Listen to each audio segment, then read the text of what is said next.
Aujourd'hui, on est le 26, hein? Ouais. C'est la journée que je vais demander ma blonde en fiançailles. No way! C'est ça que je m'en vais faire après le podcast. OK. Dans 5 ans. Toute une bague. Oh, maintenant! OK, des années de prends un break, qui se retrouvent dans ce bag-là. Tu me permets une question? Vas-y. Est-ce que le côté pas de sexe avant le mariage accélère ce processus-là? Surtout étant quelqu'un qui a donné de ce côté-là, donc tu sais ce que ça goûte, si on peut le dire. Je considère la chose la plus fun au monde, là, personnellement. De te retirer de ça, tellement conscient de la haine que tu as reçue, puis du hate, puis tout ce qui a été dit à ton sujet, tu sais. Premièrement, je trouve ça rough ce que tu as vécu, parce que je trouve que ça a été ordinaire de beaucoup de gens de te mettre dans une boîte, là. La question, c'est sûr que ça doit être bon de se centrer parce que tu te concentres sur la personne et non juste sur cet attrait-là. Mais est-ce que ça aide à mettre le gaz au fond pour le processus, activer le processus? C'est sûr que je mentirais si je disais que ça l'accélère pas parce que les deux, on a hâte. C'est que nous autres, c'était clair, au moment qu'on a commencé à se parler, le but, c'était le mariage. Okay. Pourquoi attendre, en fait? Mais pour moi, l'idée du mariage, c'est est-ce qu'on veut accomplir une mission ensemble? Oui, la question sexuelle, elle est là, elle existe, mais elle n'est pas primaire. C'est pas la raison première. Moi, je pense que si c'est ça, t'es faite, là. Si c'est juste ça, ça va mal virer, là, parce qu'à un moment donné, écoute, tu te tannes.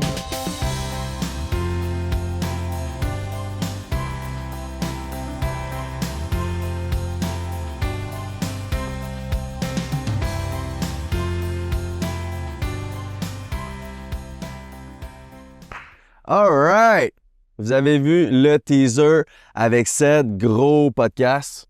Je me répète à chaque épisode, mais celui-là, ce n'est un gros avec des belles conversations pour vrai. Super belle conversation, super belle cour. Fait que merci à Cédric de nous avoir accueillis. On est chez eux. Moi, je veux dire merci. C'est un gars que j'apprécie beaucoup.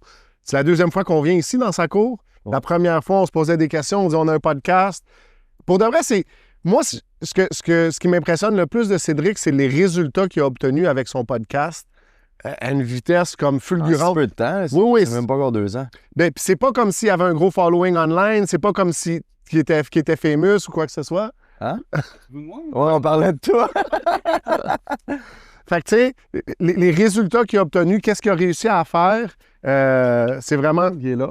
Fait que c'est vraiment quelqu'un qui a eu un impact, puis pour moi, c'est un beau modèle. 100%. Puis c'est cool que là, t'es allé faire son podcast il y a quasiment 2 ans. Ouais. Là, il vient faire notre podcast. Puis c'était beau. Puis en tout cas, écoutez le podcast jusqu'à la fin, vous allez triper. Mais moi, je pense sincèrement que Dieu est en train de toucher son cœur. Puis j'ai hâte de voir ça. Et aussi, au début du podcast, j'annonce une grosse nouvelle qui va déjà être sur les réseaux sociaux, mais au moment que le podcast sort. Mais suivez ça aussi. Puis je sais pas d'autre quoi dire. On va la recevoir bientôt. Ouais, on va le recevoir bientôt. Honnêtement, parce qu'on vient juste de finir le podcast. On a tellement couvert beaucoup de sujets. Ça a été un gros podcast que j'ai vraiment apprécié. Je vais aimer le réécouter, ce podcast-là. Puis c'est pas mal ça. On va aller voir notre grand chum Victor Saint-Jacques. Puis après ça, on commence le podcast. Let's go. All right. Bonne écoute. Fait que Hopefest, c'était la semaine passée? Ouais. Comment t'as trouvé ça? Toi, t'as été le host de Hopefest. Tu as commencé là? Ben, c'était drôle, c'était tough. Je faisais comme la traduction en même temps de l'animation des giveaways. Puis là, c'était avec Pasteur Ninette, qui est notre pasteur jeunesse à notre église. Et les 3, on va. Il m'a pas trop guidé, il a dit vas-y. Fait que là, fallait que je le suive, mais moi, j'étais habitué de l'écouter. Fait que là, je voulais pas trop le couper. En tout cas, c'était tough, mais ça avait vraiment été un beau moment. On a donné des prix. Après ça, ils ont tous entendu parler de la parole, de l'évangile, puis ça a vraiment touché beaucoup de monde. Il y avait beaucoup de musulmans qui ont donné leur vie à Jésus. Fait que ça a été un gros moment. Puis j'étais surpris, il y a eu combien? 8000 registrations, je pense? Ouais, je pense qu'au total, genre, moi qui ont vraiment été là, de ce que j'ai entendu, je pense que c'était comme 3000 personnes. 3 ou 4000 au courant du week-end complet. Parce qu'en ligne, il y en avait 8000. Ouais, exact. Tu sais, t'as jamais, tu sais, 100% des gens qui disent qu'ils vont être là qui choquent, mais je pense que tu me gars juste la donnée, mais je pense que c'est 250 qui ont donné leur vie à Jésus. 205 qui ont donné leur vie à Jésus, fait que ça, c'est quand même cool aussi, c'est un beau témoignage. Est-ce qu'on peut expliquer c'est quoi Hopefest? Parce que là, on en parle, nous, on sait c'est quoi, mais c'est une action évangélique qui est faite avec Salvation Now en collaboration avec notre église. Ouais. Ça fait 6-7 ans peut-être qu'il en fait. Ouais. Evangelist TJ. Puis là, cette année, c'est vous qui étiez en charge des registrations. Ouais, fait que tu sais, comme, pour ceux qui savent pas, partenaire.io, nous, ce qu'on fait, c'est la création de contenu puis du lead gen, donc de la publicité pour les entrepreneurs. Et moi, c'est quand même important pour moi, tu sais, je suis un chrétien, puis de mettre de l'avant, d'utiliser les dons que Dieu m'a donnés pour pouvoir aider l'église puis tout ça. Fait que Evangelist TJ est venu nous voir, puis ils nous ont demandé si on pouvait avoir de l'aide pour Hopefest. Fait que c'est nous qui avons roulé les publicités. T'sais, notamment, toi, t'as fait un vidéo. Fait qu'on se servait de la publicité Facebook, puis Instagram, c'est nous qui contrôlait tout ça. Puis comme tu as dit, on a eu la chance d'avoir plus que 8000 personnes. En fait, je pense que c'était 3000 inscriptions, mais 8000 attendees parce qu'il y avait, mettons, une inscription, mais, mettons, la famille avait 5 personnes. Je comprends. Fait que c'était vraiment cool, honnêtement. Puis moi, je me sentais vraiment béni d'être là-bas le vendredi puis le samedi, puis de voir, tu sais, des fois, on est derrière notre ordinateur dans notre cadre de travail, puis on voit pas tout le temps le concret de comme qu'est-ce qu'on fait. Mais là, de voir qu'à cause des publicités que nous, on a roulées, toutes ces personnes-là qui étaient là, puis comme tu as dit, moi, ça m'a beaucoup impacté de voir des musulmans voiles puis tout, aller en avant, puis comme, tu sais, même quand ils parlaient de te faire guérir, mettre en main où ce que ça fait mal, puis de voir des musulmans qui sont comme, ils mettent leur foi à l'épreuve, de genre, ils mettent leur main où ça se fait mal, ils viennent à peine de se faire sauver. Fait que ça, je trouvais ça vraiment cool, mais oui, c'est ça. Fait que ça a des partenaires.io qui étaient derrière les publicités d'Opefest. Fait que pas nécessairement qu'on cherche à aller chercher des clients comme plus d'églises, tout ça, mais j'aime quand même ça, m'impliquer socialement dans mon église, puis dans les ministères que notre église fait faire avec. Puis aussi, vite, l'année passée, c'était pas vous, right? Ouais, ça va être ça, mais c'était à la même place, au parc Armand-Bombardier, à Rivière-des-Prairies. Puis il y avait eu combien de registrations? J'avais eu 1300 registrations. Ah, mais c'est le plus gros. Moi, ça en fait 3 que je vois. Ouais. Puis c'est définitivement le plus gros, là. Ouais. Moi, ce que je trouve intéressant, c'est que vous utilisez les habiletés que vous avez pour des entrepreneurs, puis vous les mettez au profit de mouvements chrétiens, tu sais, d'églises, puis tout ça. Exact. Tu sais, je pense juste à GNC Ottawa, fait que notre nouvelle église, fait on va tout à Good News Chapel Montréal, on a une nouvelle église à Ottawa, puis on a fait des publicités juste pour le dimanche passé, puis on m'a dit qu'il y avait 3 fois plus de personnes de Ottawa ce dimanche-ci que les autres dimanches. Fait que tu sais, même moi, pour ça, je trouve ça vraiment encourageant de dire, wow, on peut aider une église à commencer, puis avoir plus de gens, puis aller chercher. Parce que je pense que, tu sais, on le réalise, les gens ont faim. Tu sais, on le voit, il y a tellement de monde qui écoute votre podcast qui sont même pas nécessairement chrétiens, mais je pense que les gens ont une soif, une faim pour la vérité. Fait que c'est comme quand tu peux utiliser des publicités puis dire hey, by the way, il y a une nouvelle église en ville, tu devrais venir la visiter, puis là de voir tous ces gens-là qui arrivent, ben ça je trouve ça vraiment cool. Fait que oui, c'est ça. C'est cool aussi que les publicités peuvent être utilisées pas juste pour genre promote une brand, mais aussi pour promote un événement ou promote une église justement, fait que ça montre la force des publicités. Puis vous êtes des experts là-dedans. Fait que c'est ça, puis aussi j'encourage tout le monde qui nous écoute. Victor, c'est le propriétaire, il est chrétien, il encourage des mouvements. Fait que c'est un business, si tu veux promouvoir des événements, faites affaire avec partenaire.io. Le 2e lien dans la description. De retour à l'Epson. Ciao. Hey, aujourd'hui, on est le 26, hein? Ouais. 26 août. C'est la journée que je vais demander ma blonde en fiançailles. No way! C'est ça que je m'en vais faire après le podcast. OK. J'ai gardé pour le podcast. Pour vrai? Ouais, je fais ça à soir. C'est quoi ton plan? Hey, c'était tellement compliqué, là. Ben, c'était pas compliqué, c'est juste moi qui... C'est pas encore arrivé, c'est déjà compliqué. Non, c'est juste... Je suis juste pas bon pour organiser des genres de choses de même, là. Mais là, c'est que je voulais faire ça au Festival des Montgolfières. Elle voulait faire ça... genre dans une montgolfière, puis j'étais comme c'est la fois la moins subtile si je te demande en fiancée. Si je te dis on va-tu faire un tour de montgolfière avec un caméraman, ça te tente-tu, tu sais? Fait que j'étais comme non, on fera pas ça. Puis là en même temps, elle me dit comme finalement, parce qu'elle veut vraiment qu'on soit tout seuls les deux, tu sais. Fait que là j'étais comme ok, faut que je pense à de quoi. Je suis en train de comprendre qu'elle sait que tu vas la demander en mariage, mais pas à soir. Elle sait pas que tu lui demandes à soir. Ouais, c'est ça. Non, elle sait pas à soir. OK, mais elle sait que tu vas la demander. Ben oui, nous autres c'était clair. Ok, on excuse. Non, mais ça se pourrait. C'est à cause de ça, Moi, la première fois que j'ai demandé, mais je vais te le dire, mais la première fois que je lui ai demandé en mariage, elle ne savait pas. OK. Mais je vais te conter la mienne. Après, c'est sûr que tu ne pourras pas faire moins hot que ce que j'ai fait. Moi, c'était vraiment nul à chier. Fait que peu importe ce que tu vas faire, ça va être mieux que ce que moi j'ai fait. En fait, je suis quand même curieux. Je sais pas si... Raconte-nous l'histoire, c'est quoi l'invité, là? Moi, c'est ironique parce que j'ai adopté 2 petites filles que vous avez vues, qui sont dans la maison en ce moment, parce que je peux pas avoir d'enfants, tu sais. Puis ironiquement, dans le début de notre relation, ça va faire 20 ans que je suis avec ma femme, moi, tu sais. Puis dans le début de relation, elle m'a amené, elle pensait peut-être être enceinte.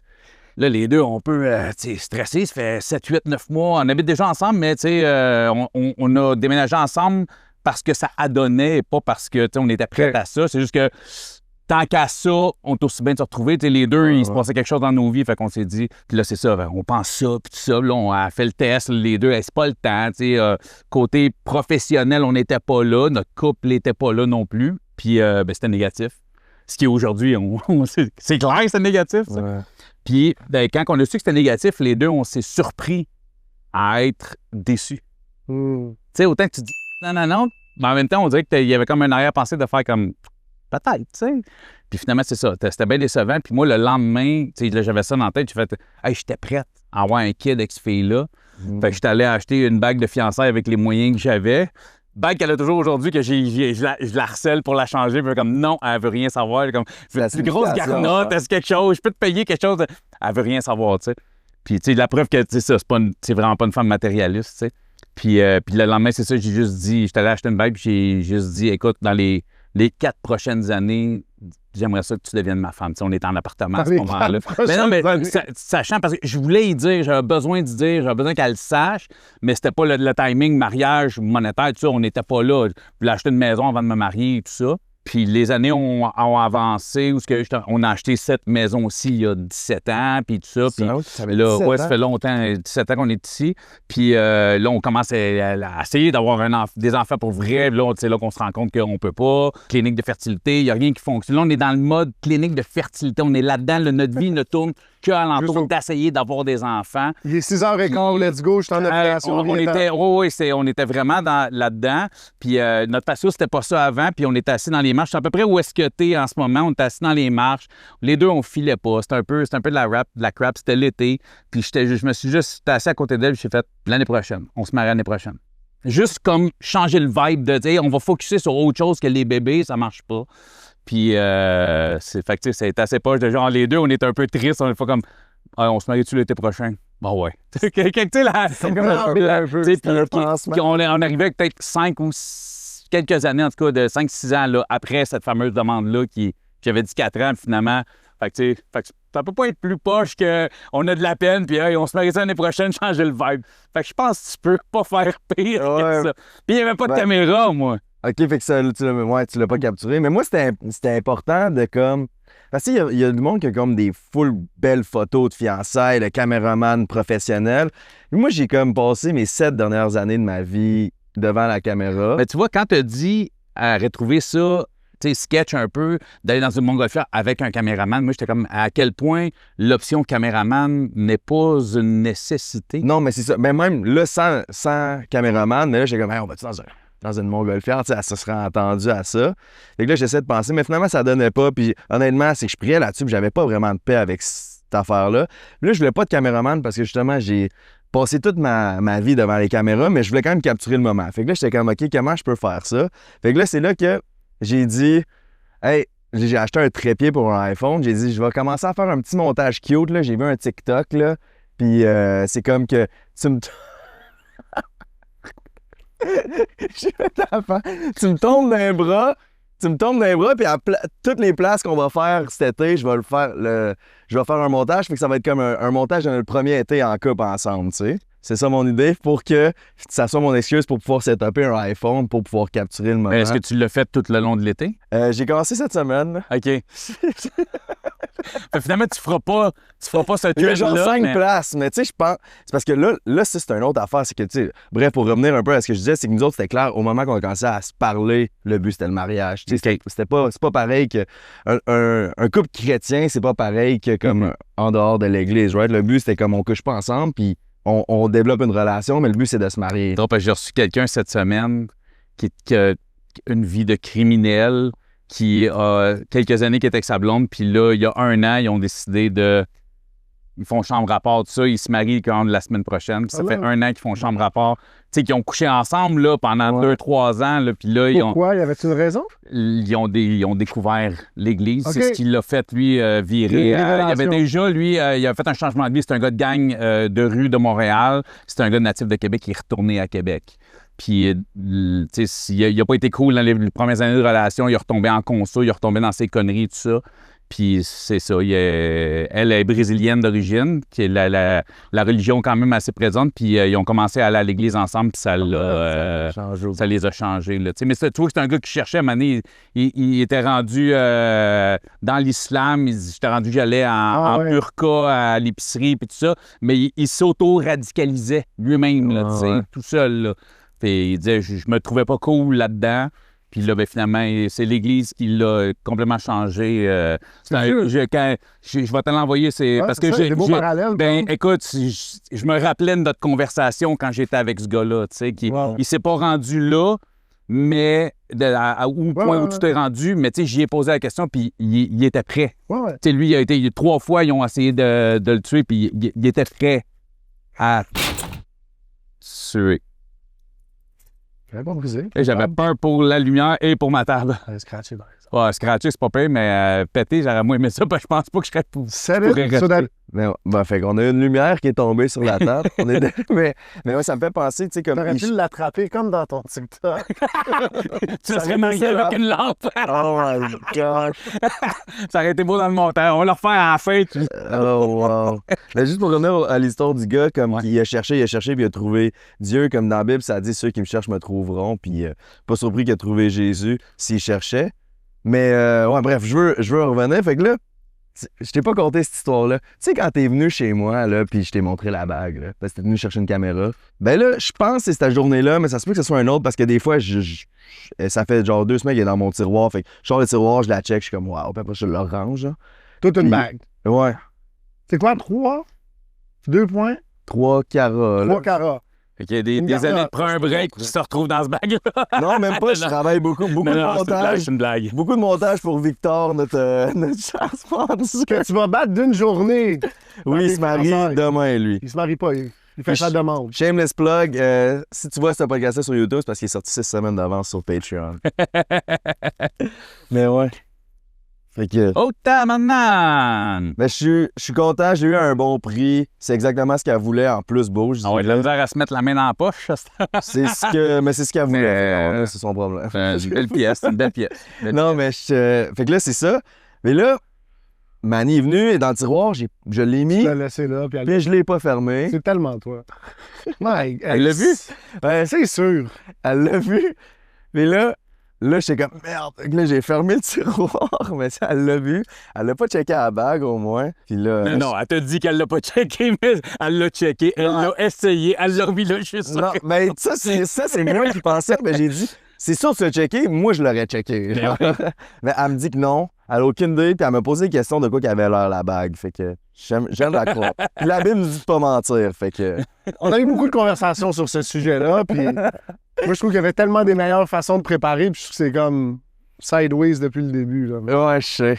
Mais c'est ça qui est. Elle dit, je suis contente, parce qu'il n'y aura pas de surprise. C'est ça. Moi, c'est comme l'inverse. Quand moi, je me suis fiancé, moi, ce que j'ai dit depuis le début, c'est le truc, c'est. Puis je le dis si tu me regardes, tu demandes à sa meilleure amie, sa meilleure amie va te donner toutes les informations, tu fais exactement comme qu'elle veut, ça n'a pas rapport avec toi.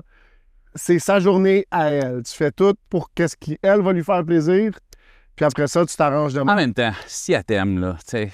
Non, mais c'est ça, mais ça, c'est déjà réglé. Je veux dire, non, mais tu comprends, ça va juste être comme... Ça va juste être un beau moment que tu vas partager avec elle, peu importe. Même, écoute, tu vas... Tu sais, si c'est sketch, si tu t'enfarges, puis la bague, elle tombe à terre, ça fait juste... C'est toi, là, tu comprends? Je pense que c'est ça qui va être le plus... Non, mais tu sais, tu comprends, c'est je pense que la ligne, elle a trouvé drôle, elle a dit, ça fait toi, oublie de fermer le tiroir, puis je vois la bague. Fait que là, c'est ça. Mais là, je vais faire ça à un bois à côté de chez nous, que c'est super beau. Puis on est allé là, Bible Study, une couple de fois. Fait que je vais lui dire, tu attends ça, Bible Study. Puis là, je vais sortir. Ah, je vais pogner le trépied. Tombe-moi dans les bras. Finalement, je vais donner la bague. Elle laisse tomber, elle se relève, t'es à genoux.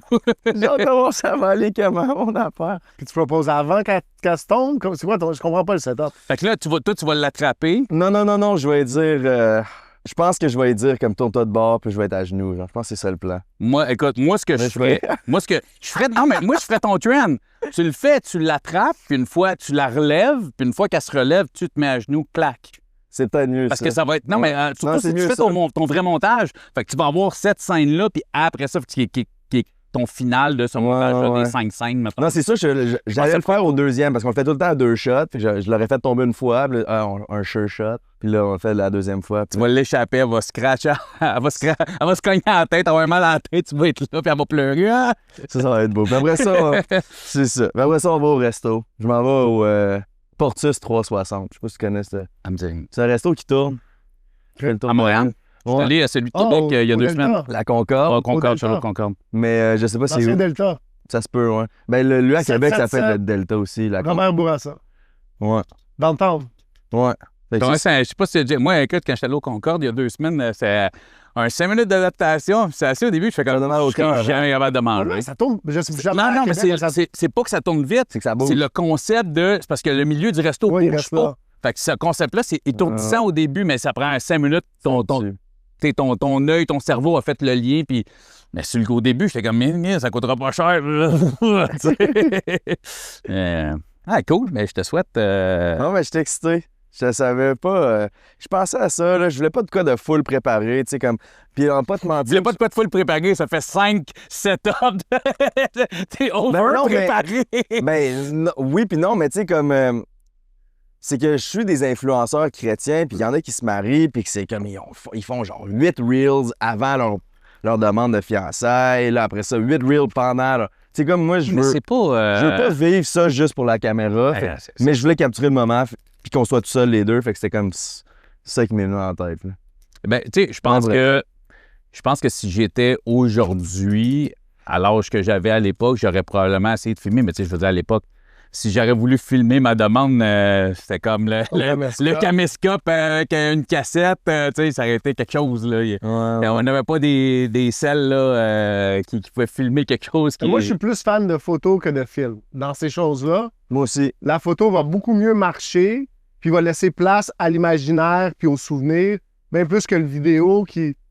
Il y a quelque chose qui se perd dans la vidéo. Tu fais-tu un party de fiançailles aussi, tout ça? Je savais même pas que c'était un thing, ça. Ben moi, je l'ai pas fait, là. Moi, je sais que c'était très populaire dans les années 80-90, là, mais je pense plus que c'était un thing, le party de fiançailles. Je sais que le mariage coûte déjà assez cher, là, comme. Moi, j'ai beaucoup d'amis qui sont italiens. Les Italiens... ils Oui, sont oui, encore oui, c'est ça. J'avoue que italien, grec, ça prend un party de fiançailles, ça prend un si gros mariage. Un gros mariage. C'est ça. Là, le mariage, je suis pas mal sûr que j'ai la date. En fait, j'ai la date. OK. 28 février. Oh, on a parlé de ça. Ouais. Ah, tu te maries? OK, fait que... Dans pas long, là. OK, c'est... Parce qu'on dit on veut un samedi. Puis là, j'ai sorti 28 février. Sans checker que c'est un samedi, mais ça m'a sorti comme de l'esprit, genre. Puis là, on s'est allé checker, puis c'était un samedi. Puis j'ai comme ailleurs. Tu me permets une question? Vas-y. Ça va être relié à l'église, le mariage et tout ça, tu sais. Fait combien de temps que tu es avec elle? Ça va faire 9 mois, là. OK. Tu sais, 9 mois, mariage, fait qu'en dedans d'un an, on se rencontre, on se fiance, on se marie. C'est correct? Un an et... Un peu plus, mais je comprends. Ouais. OK. Est-ce que le côté pas de sexe avant le mariage accélère ce processus-là? Surtout étant quelqu'un qui a donné de ce côté-là, donc tu sais ce que ça goûte, si on peut le dire. Tu sais, souvent, on se rappelle de l'époque où tu te mariais quasiment pour ça. Là, tu sais, c'était ta raison principale, c'était la nuit de noces quand tu étais... Tu sais, aujourd'hui, fait que, tu sais, à quel point ça a été quelque chose de vraiment restrictif pour toi qui as tout vécu ça. Puis là, tu rencontres quelqu'un, c'est sûr que ça doit être bon de se centrer parce que tu te concentres sur la personne et non juste sur cet attrait-là. Mais est-ce que ça aide à mettre le gaz au fond pour activer le processus un peu? Ben, je pense que, tu sais, elle aussi, là... Bon, ouais, non, je me sens les deux. Elle n'est pas vierge. Là, fait que, tu sais, comme... c'est sûr que je mentirais si je disais que ça l'accélère pas parce que les deux, on a hâte. Mais en même temps, je pense que... Tu sais, l'affaire, c'est qu'on a tellement pris là-dessus que... On demandait comme si ça vient pas de toi, Dieu ferme cette porte-là, puis la seule affaire qu'on veut faire, c'est ta volonté, puis on est ça, puis il y a une paix qui vient avec ça.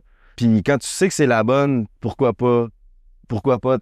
attendre, en fait? Ah non, je respecte ça, mais tu sais, je pose la question, tu sais, comme c'est quand même une question que je te dis que j'ai posée au gars cette semaine, tu sais, c'est un gars qui a été dans les gangs de rue à faire 10 000 $ par jour, puis les filles, name it, là, il a eu tout ce qu'il voulait. Fait, tu sais, de te retirer de ça, tu sais, qui est une chose naturelle et probablement ce que je considère la chose la plus fun au monde, là, personnellement.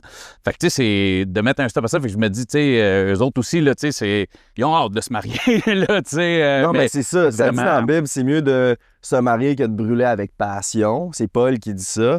Justement, là, je pense que là, au début, c'était comme, on commence à parler, c'est clair qu'on mène vers le mariage, puis là, on se consacre à Dieu. Puis là, plus ça avance, c'est comme, là qu'on le sait que c'est ça qui s'en vient, le mariage, ben t'es comme, OK, on est aussi bien se marier tout de suite avant de, comme, pas attendre avant le mariage, parce que c'est comme... Ben, je comprends. C'est les pulsions du je respecte ça, tu sais. Je trouve qu'aujourd'hui, je trouve que c'est une belle chose, tu sais, surtout qu'aujourd'hui, puis, tu sais, je le sais, puis là, excusez, je suis posé avec mon entrevue, mais tu sais, je trouve ça super intéressant. Puis, tu sais, je le sais, tellement conscient de la haine que tu as reçue, puis du hate, puis de tout ce qui a été dit à ton sujet, tu sais. Puis, premièrement, je trouve ça rough ce que tu as vécu, parce que je trouve que ça a été ordinaire de beaucoup de gens de te mettre dans une boîte, là, tu sais. Je trouve que de catégoriser, c'est ce que, on dirait que c'est ce que tu es devenu, fait que c'est ce que tu es aujourd'hui, tu n'es plus rien d'autre que ça, tu sais.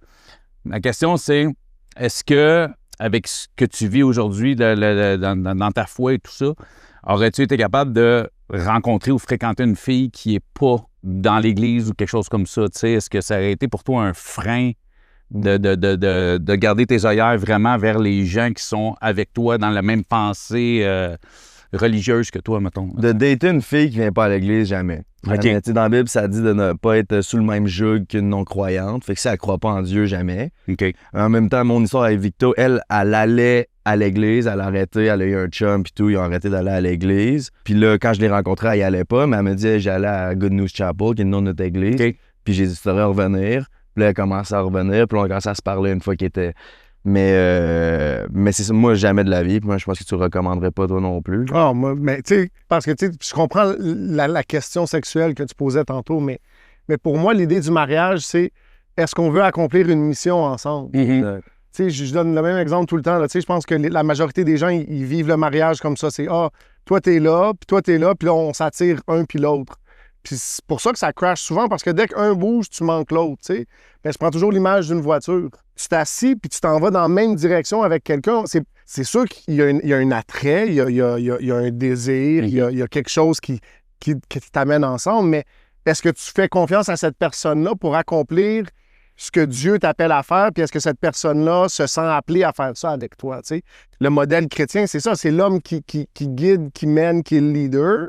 Je donne toujours la même image, là, mais imagine si c'est un parapluie, bien, on en a un parasol. Fait il faut que ton parasol soit assez grand pour qu'elle soit capable d'être tout ce qu'elle veut être avec toi, tu sais.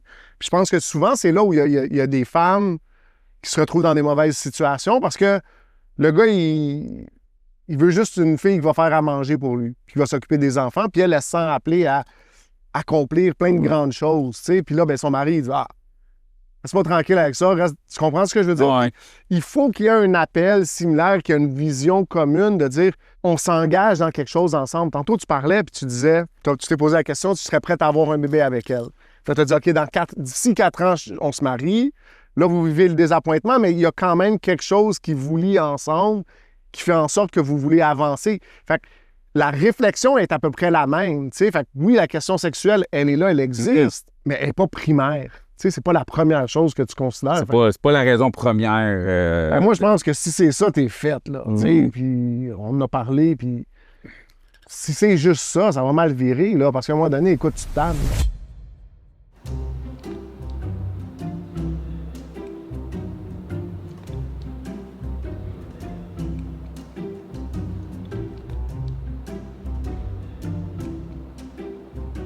Fait qu'on était censé venir filmer des...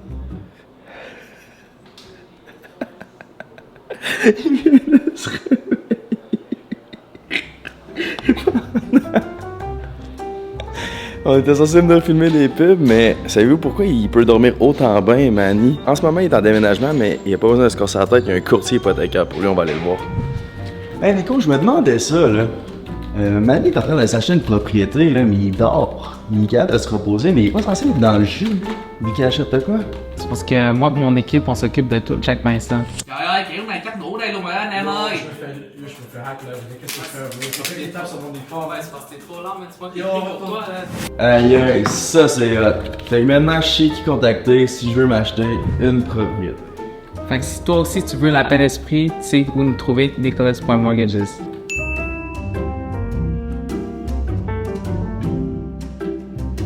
Non, parce qu'à l'époque, je veux dire, il y en a des jeunes qui se mariaient à 16-17 ans, quasiment pour ça.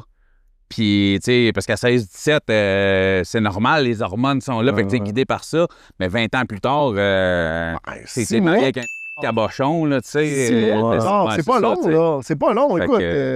C'est ça.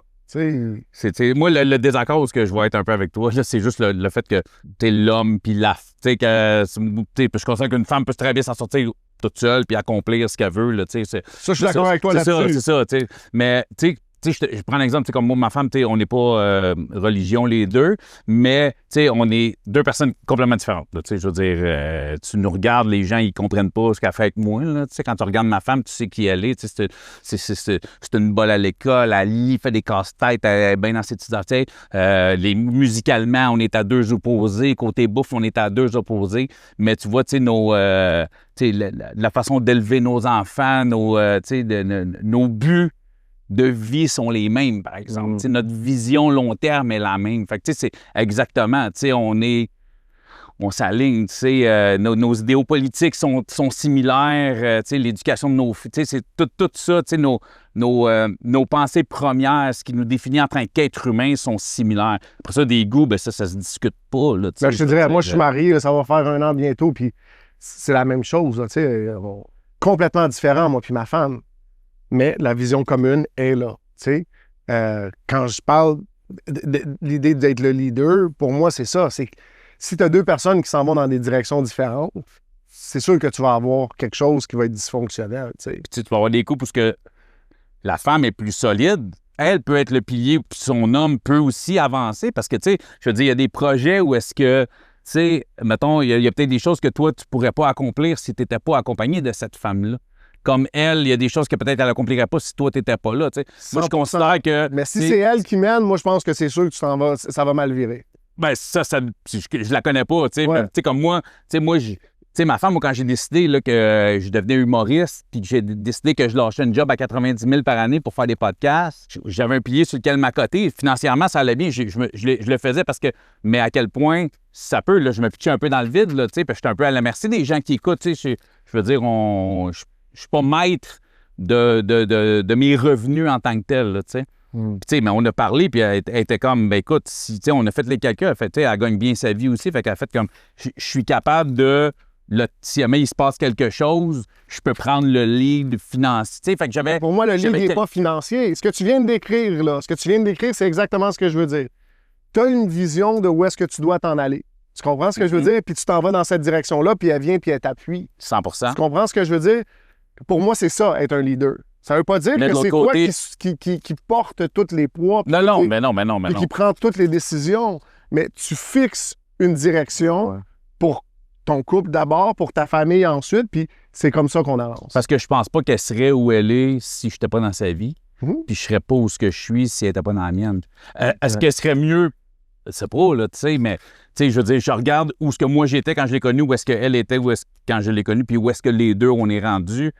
On est les mêmes humains, mais vraiment, on a évolué vraiment épanoui. C'est le mot. C'est le but d'une équipe aussi. Tu sais, comme tu utilises souvent l'exemple de basket, mais tu sais, comme il y a Jordan, oui, c'était le top, mais il n'aurait jamais gagné sans Pippen. Sans Pippen, exactement. C'est ça. C'est deux solides. C'est ça. Puis ensemble, c'est devenu un Dream Team. Fait que t'as parlé, transition. Ouais. T'as parlé de... t'as quitté ta job au CN. Ouais. Tu t'es lancé en humour. Non, l'humour a commencé avant parce que, tu sais, j'ai pas fait... Tu peux pas faire ça, là. Je lâche tout, je me lance en humour. Ça a stand-up, genre... Moi, ça fait... Écoute, tu sais, le podcast vient de célébrer ses 2 ans, là. Mais ça fait 7 ans que je fais de l'humour, depuis 2019. Fait que, 6 ans, ça va faire 7 ans que je fais de l'humour, là, tu sais. Fait que moi, l'humour, c'est une passion de petit cul. J'ai toujours... quand j'étais jeune, je suis plus capable de le faire aujourd'hui depuis que j'ai mué, mais je faisais une voix comique, ça faisait rire le monde, puis je déconnais. Puis mon père avait ça aussi, il avait une espèce de personnage qu'il faisait des fois, puis j'ai toujours aimé ça. Moi, juste pour rire chez nous, c'était, les galas, on écoutait ça, là, tout le temps. Fait que c'était un rêve de petit cul. Puis moi, j'ai fait de la musique, j'ai fait du rap pendant des années, tout ça. Puis j'avais toujours cet appel-là. Puis écoute, ma femme, je te dis, ça fait longtemps que j'étais avec. Là. Moi, ça faisait 15 ans, je disais, quand En route vers mon premier gala a commencé à Vox à l'époque, là, je disais, un jour. Puis ça a pris un podcast qui s'appelle Sous-écoute. Parce que je voyais des humoristes passer, puis je les écoutais parler du milieu de l'humour. J'étais comme, je peux pas croire que j'ai toujours voulu ça, puis je l'ai pas fait. Je vais l'essayer. Je l'ai fait, il y a quelques mois, je l'ai fait. Let's go. Tu sais, je trouvais que c'était une belle boucle, moi, en plus, c'était écœurant, tu sais, parce que, tu sais, Mike a créé l'engouement podcast au Québec, tu sais, le mainstream de podcast, c'est Patreon, puis on n'entendait pas parler de ça avant Sous-écoute. Puis moi, c'est ce podcast-là, à force d'entendre des humoristes parler du milieu de l'humour, tu sais, de façon raw, pas en interview de 10 minutes, tu sais, on n'entendait pas parler des coulisses, des shows, de la fraternité qu'il y a dans ce milieu-là. Puis à un moment donné, j'ai juste fait comme... Je connaissais un humoriste, j'ai écrit un texte, j'y ai montré, et il m'a donné 2-3 petits cues. Il m'a aidé à me booker sur mon premier show Open Mic au bordel. Je l'ai fait. Puis moi, je le faisais en me disant, hey, je l'essaye, check sur ma liste. Je me plante, j'aime pas ça, check, je l'ai essayé. Moi, je suis un gars, il faut que j'essaye au moins, tu sais. Puis, man, c'est un fixe d'héroïne dans le bras. La réaction, c'était comment? Écoute, et c'est drôle parce qu'il y avait du monde qui font quand même belle carrière aujourd'hui, qui étaient là. Il y a 3 gars de Québec qui étaient là, qui ont des belles carrières aujourd'hui, entre autres. Puis moi, c'était mon premier show, puis les gars... croyaient pas que c'était mon premier show. Mais c'est mon premier show d'humour, mais c'est pas mon premier show. J'ai déjà fait de la scène, j'ai fait du rap et tout ça. J'ai fait des battle rap, fait que ça, avec un crowd. Ouais. Puis, fait que, ça, j'étais à l'aise. Puis mon texte était correct, mais je regarde, j'ai encore cette vidéo-là. J'avais un de mes chums dans la salle qui m'a filmé avec son sel. Écoute, je regarde le plancher. Je pense qu'il aurait pu avoir un gunshot dans la salle. J'étais tellement dans mon texte, je l'aurais même pas accusé. Un téléphone aurait pu sonner, man. Aujourd'hui, là, il y a quelqu'un qui éternue, puis si je vais faire du crowder pendant 5 minutes sur le gars qui a éternué, tu comprends? Parce que là, je suis à l'aise. Mais il y avait des bons gags. Après, il y a encore des gags de ce premier numéro-là. En fait, ce numéro-là existe encore. Okay. Il est peaufiné, il a été réécrit, tout ça, mais le numéro de base, qui est mon premier numéro, existe dans mon show que je fais actuellement, tu sais. Puis la réaction était quand même bonne, puis j'ai aimé ça. Puis là, j'ai décidé de m'investir, donc j'allais prendre des cours d'écriture humoristique. Puis là, j'ai commencé les open mic, les shows, puis tranquillement, ça a construit. Puis, tu sais, le podcast qui est un accident de parcours. Raconte comment ça arrive.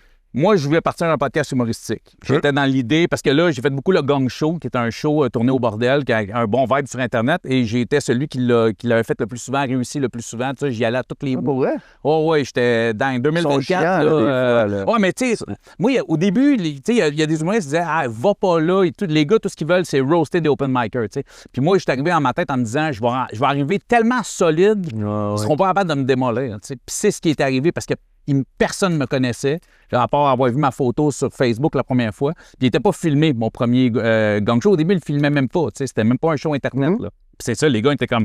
OK, on s'attendait, ils s'attendaient genre à des jokes de mon oncle un peu raciste, un peu sexiste, tu sais, avec mon casting, ils ne connaissaient pas. Puis finalement, non, tu sais, j'étais tête, j'étais solide, ça faisait quelques années que j'en faisais, fait que j'avais pogné mes skills. Puis là, j'ai retourné, les gars, c'est devenu des chums, puis ça a créé j'avais un petit vibe sur Internet, puis je me suis dit, je vais surfer là-dessus, je vais faire ce que tous les humoristes font, ils vont partir un podcast, tout le monde fait ça. Puis au même moment, il y a Jay La Liberté qui a parti un podcast qui s'appelle le podcast des personnages. Excellent podcast. Première année, gagné l'Olivier podcast humoristique de l'année, tout ça. Fait que, tu sais, là, j'étais comme, OK, ça me prend une bonne idée. Là, pas être un humoriste qui reçoit des humoristes. Mike Ward le fait très bien. Il y en a plein d'autres qui l'ont fait et qui le font très bien. Puis c'est pas ce que je voulais. Je me dis, ça me prend une idée.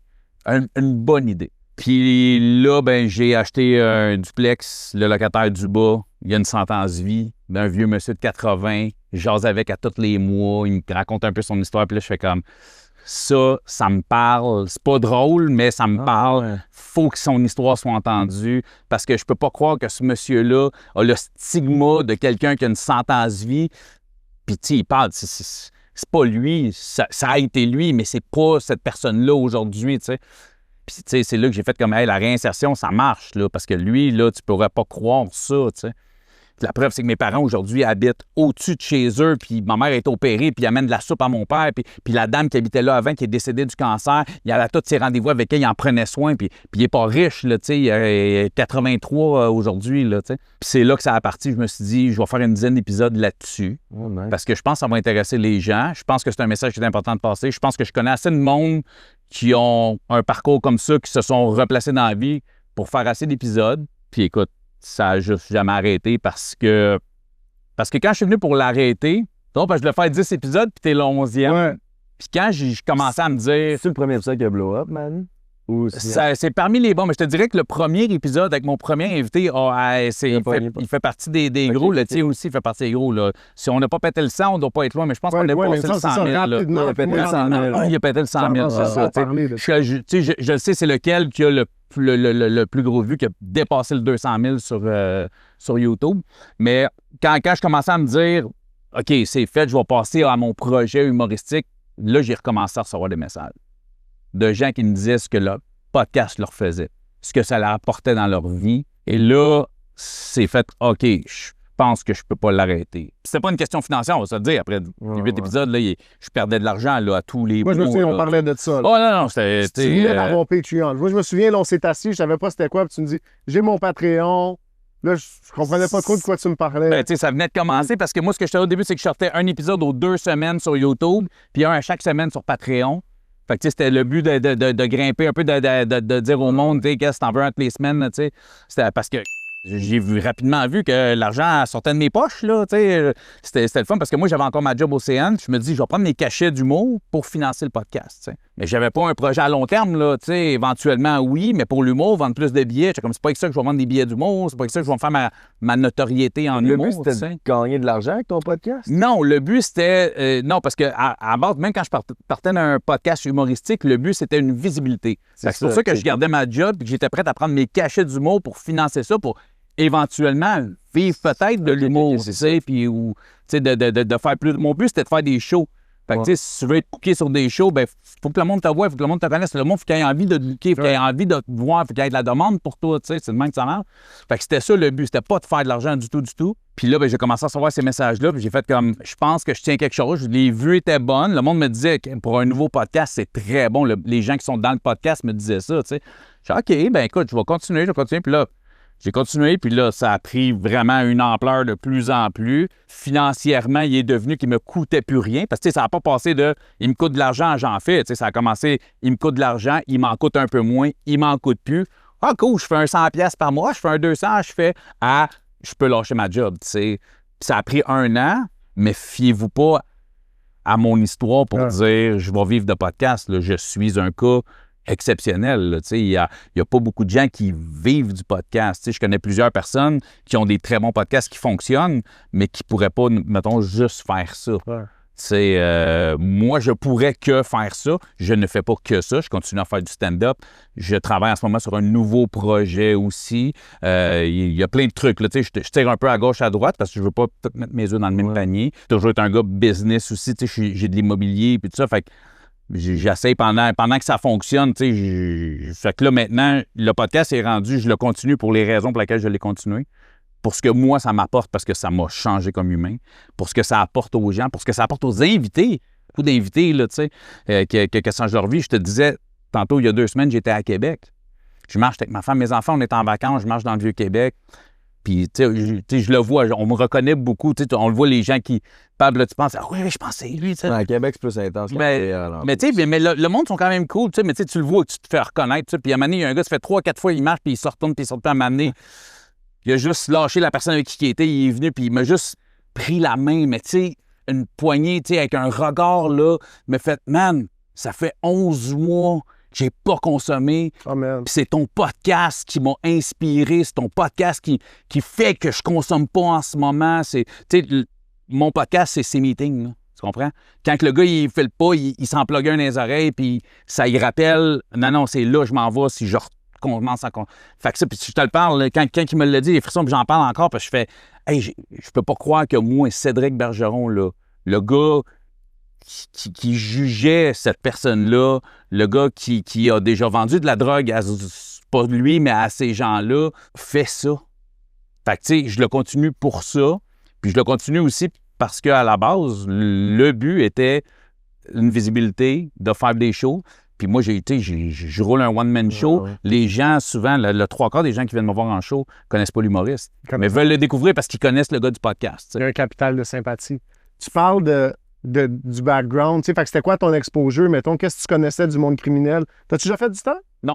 Jamais fait de prison? Jamais fait de prison. Arrêté, puis tu t'en es bien sorti ou même pas?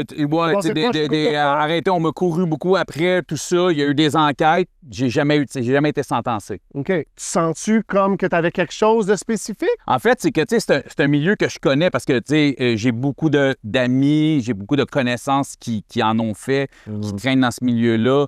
J'y ai été, comme je te dis, tu sais, il y a eu des enquêtes, il y a tout ça, tu sais, je te dirais que la plus grosse peine que moi, j'aurais pu me retrouver avec, ça aurait été un 3 ans complot, mettons. C'est ce que j'aurais pu dans ce que j'ai fait. Tu sais, il y a eu des entrées par effraction, des vols d'auto, des voies de fait, des trucs comme ça, mais j'ai jamais été un criminel. Tu sais, souvent, puis ça c'est une affaire. Tu sais, il y en a qui me traitent de fake, puis il y en a qui m'inventent une vie. Tu sais, j'ai jamais été un criminel. Je considère, puis c'est drôle, puis je suis en train d'écrire mon deuxième show, puis je fais l'analogie entre un criminel et un tannant. Je me suis toujours considéré un tannant. Je faisais des mauvais coups. Ça a commencé parce que je consommais quand j'étais jeune, puis je viens pas d'une famille qui avait de l'argent.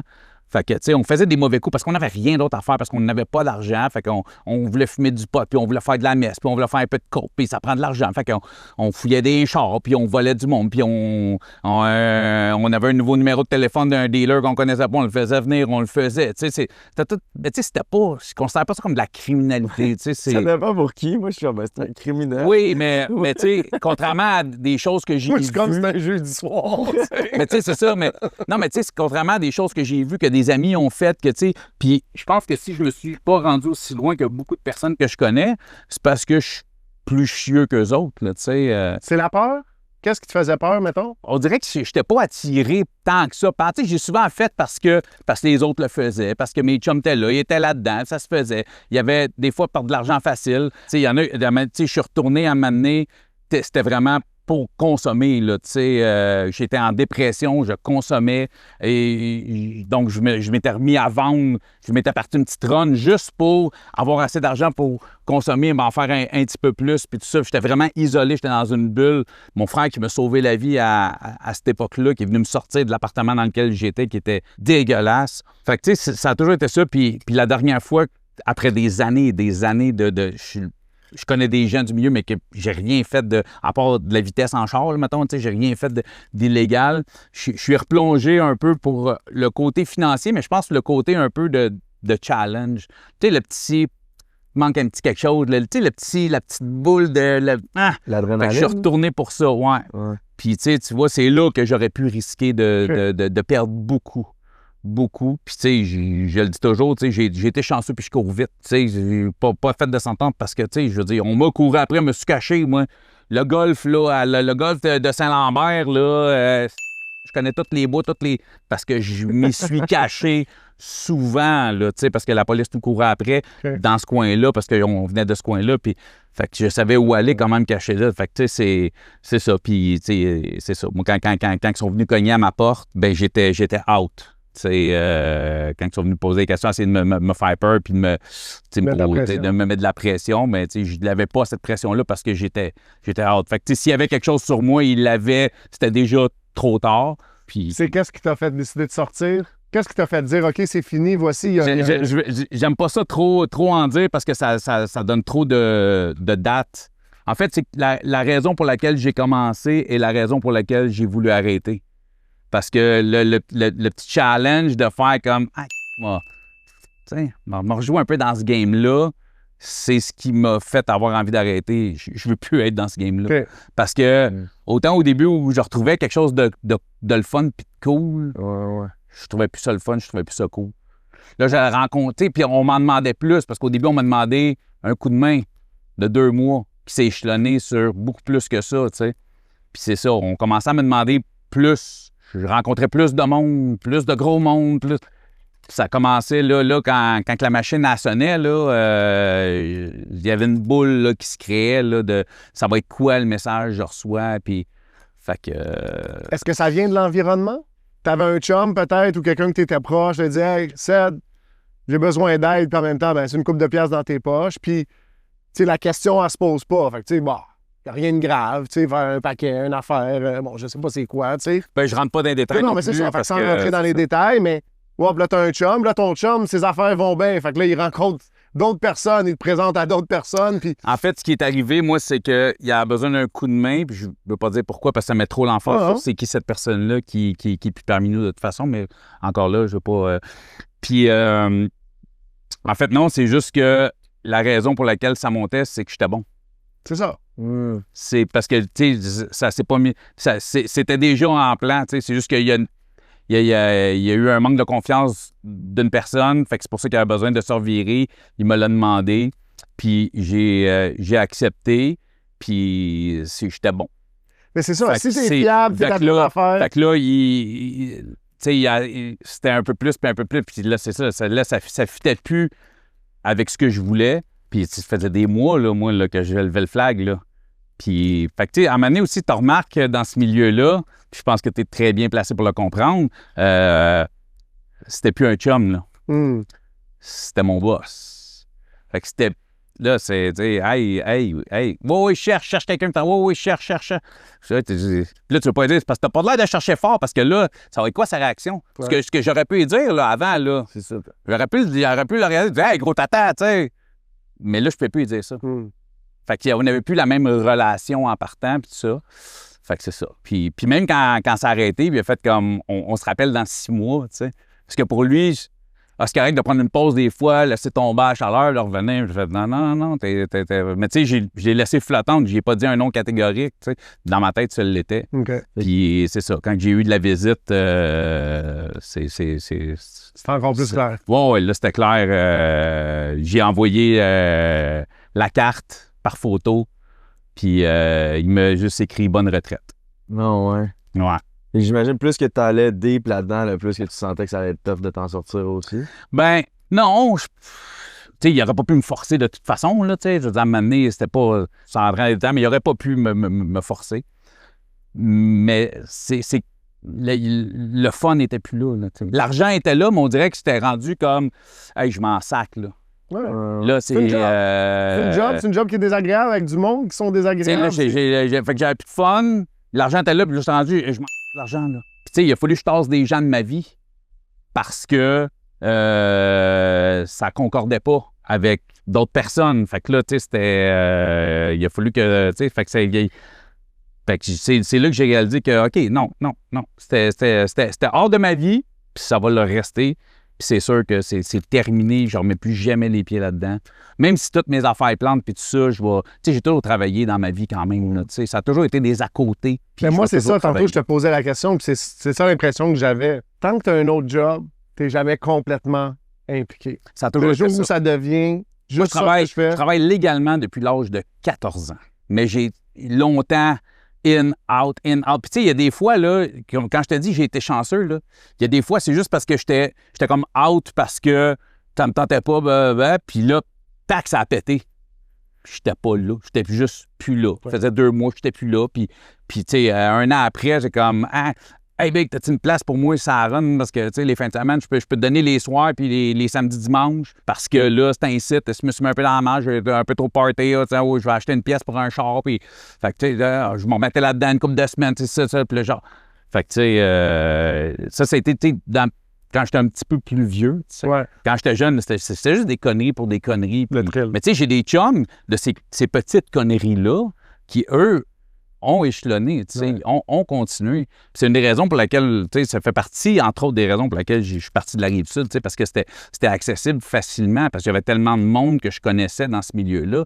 Puis quand je suis parti de Longueuil pour aller à Laval, le pote n'était pas légal à cet âge-là. Je savais même pas si je voulais un 3,5, je savais même pas qui appeler. Là. Pas personne de Longueuil qui se venait à Laval me portait ça, là, tu sais, fait que j'avais personne. Mais tu sais, la vie étant ce qu'elle est, quand t'es ce que tu es, c'est pas trop long que tu rencontres d'autres personnes. Tu te retrouves avec des personnes, fait que je me suis vite retrouvé entouré de personnes, mais j'ai décidé de pas, tu sais, à ces moments-là, j'ai décidé de pas remettre le pas là-dedans parce que ma vie était correcte, ça allait bien, puis je consommais plus en plus, puis tout ça, fait que, tu sais, ça a jamais été un problème, besoin. la consommation? Ça n'a pas été un problème, ça a été un problème 1 an, mais tu sais, c'était de l'automédicamentation. Tantôt, tu étais du genre à dire je vais essayer ici, je vais essayer. Oui, quand j'étais jeune, ça, on essayait, mais tu sais, à un moment donné, c'était plus... tu sais, j'étais en pleine dépression, j'étais jeune, je savais pas comment gérer ça. Tu sais, moi, à 17 ans, j'étais en appartement, tu sais. Fait que ma première peine d'amour, j'habitais dans un 1,5 à Montréal, tout seul, pas de char. J'avais une job 40 heures, j'étais capable d'aller travailler, mais on dirait que dès que je me retrouvais tout seul, je sortais de la maison, j'étais comme vraiment là, écoute, là, j'étais l'agoraphobie, attaque de panique à côté. Puis tout ce que je connaissais dans la vie, c'était la dope puis l'alcool. Fait que c'était avec ça que je me soignais. Fait que là, j'ai commencé à vendre là où je travaillais. J'aurais pu perdre ma job. Job où mon père travaillait, qu'une job que lui me peut avoir, que lui était boss. J'aurais pu mettre mon père dans la merde, là. Je renais la place, là. Tout le monde m'achetait à moi, là. C'est moi qui... Tu sais, mais je... Tu demandais du weed? Ouais, là, je vendais juste du weed, tu sais, mais c'est une époque. On parle du début des années 2000, là, fin 90, début 2000. Vendre du weed dans une entreprise, man, ça se fait pas, là, tu sais. Fait que tout le monde, moi, les jeudis de paye, là, faisait le tour, là. Moi, ça avait ma paye de la compagnie, j'avais la paye de tout le monde, parce que je frontais tout le monde dans le building, là, tu sais. Fait que ça. Mais j'aurais pu mettre mon père dans la merde. Mon père a peut-être pu perdre sa job, ça fait 40 ans qu'il travaille, tu sais, tu comprends? J'aurais pu, tu sais, puis, les gars, des fois, je vendais dans le métro, mais j'aurais pu me faire poignarder, j'aurais pu me faire battre. J'étais tellement inconscient, on dirait que je me retrouvais là-dedans. Je faisais quelque chose, tu sais. Fait que ça m'aidait, je sais pas. C'était une bulle que je m'étais créée. Puis à un moment donné, mon frère est venu chez nous, puis il a vu l'état de mon appart, il a vu mon état, l'état de mon appart, puis il a fait comme ça. Puis c'était juste après les attentats du 11 septembre. Okay. Fait que j'ai eu un bon motif de casser mon bail. Chaque fois, j'avais dit, il y a bien du monde qui ont perdu leur job. Là, 11 septembre, ça avait un gros chamboulement. Fait que j'avais dit, écoute, moi, j'ai perdu ma job à cause du 11 septembre, je ne pourrais pas rester. Puis de toute façon, ils étaient bien contents de se débarrasser de moi. Là, fait que, puis c'est mon frère m'a hébergé chez eux. Okay. J'ai continué à consommer parce que mon frère était quand même un bon consommateur, mais ça allait quand même bien. Puis je me suis comme calmé parce que j'avais des gens proches. Fait que j'habitais avec mon frère et sa blonde à cette époque-là. Pendant quelques mois, je me suis fait une santé un peu psychologique, physique, financière. Parce que moi, je payais plus mes comptes, je payais plus rien. Là, fait que puis à partir de là, ça a commencé à. Ma vie a pris vraiment un autre tournant. C'est après ça qu'on est déménagé. Mon frère s'est séparé, puis il est déménagé avec moi sur la Rive-Nord. Okay. C'est à partir de là que ma vie a pris un 180. Mais tu sais, il y a toujours eu le petit le bum, le tannant, il a toujours été là, tu sais, l'agressivité, la violence a toujours, tu sais. OK, batailleur? Ben, bon pèteux de coche, tu sais, je suis toujours prête. OK. Tu sais, si tu me coupes, si je sors puis tu sors, si tu t'avances, c'est sûr que ça va se passer, tu comprends? Tu vas pas le chercher, mais tu sais, avoir une femme, avoir des enfants, ça amène. Avoir une notoriété, un visage connu, ça aide beaucoup aussi à te calmer puis à rester dans ton char. Aujourd'hui, médicamenté pour le DDA, ce que j'ai appris, c'est que c'est un gros facteur. On parle quoi le DDA? Le TDA, TDAH. Ah, OK, c'est un gros facteur. Il y a beaucoup de monde qui font comme pas capable de te concentrer, écureuil. Mais un gros symptôme du TDA, 2 gros symptômes que moi, je ne savais pas, mais que je l'ai appris avec mon médecin, des up and down. Moi, j'ai des highs puis j'ai des downs, c'est très relié à ça. Et les excès de colère, c'est un symptôme du TDA. Puis, tu sais, moi, je suis médicamenté depuis pas si longtemps que ça, puis je l'ai réalisé dernièrement. Là, il y a une journée, écoute, j'étais pété une latte, mais pour une affaire qui ne méritait pas ça. Puis j'ai réalisé, tu sais, je suis parti de la maison tellement que j'étais comme, j'ai rien à ma femme, puis j'ai vraiment regardé ma femme, j'ai dit, c'est quoi mon problème, là? Voyons, puis j'ai réalisé que j'ai apporté mes pilules le matin. Ça faisait quand même plusieurs semaines que je les prenais, tu sais. Puis quelques jours après, il y a un événement qui s'est produit qui aurait mérité un pétage de plomb, puis j'ai géré ça. Tu sais, fait que j'ai réalisé, je pense qu'en vieillissant aussi, on se calme. Puis ça m'aide beaucoup aussi à... Peur d'être dépendant un peu de la pilule? C'est quoi que tu prends? Non, parce que, tu sais, je suis sur le vivance, là, tu sais, c'est pas... parce que c'est pas un médicament qui rend accro, c'est juste que les effets sont assez... pas instantané, mais tu sais, c'est dans l'heure qui va suivre et tout ça, tu sais. Fait que je me rends compte que, moi, en ce moment, ça m'aide pas du tout pour côté concentration, là. Ça a zéro amélioré, mais ça a amélioré plein d'autres choses, tu sais.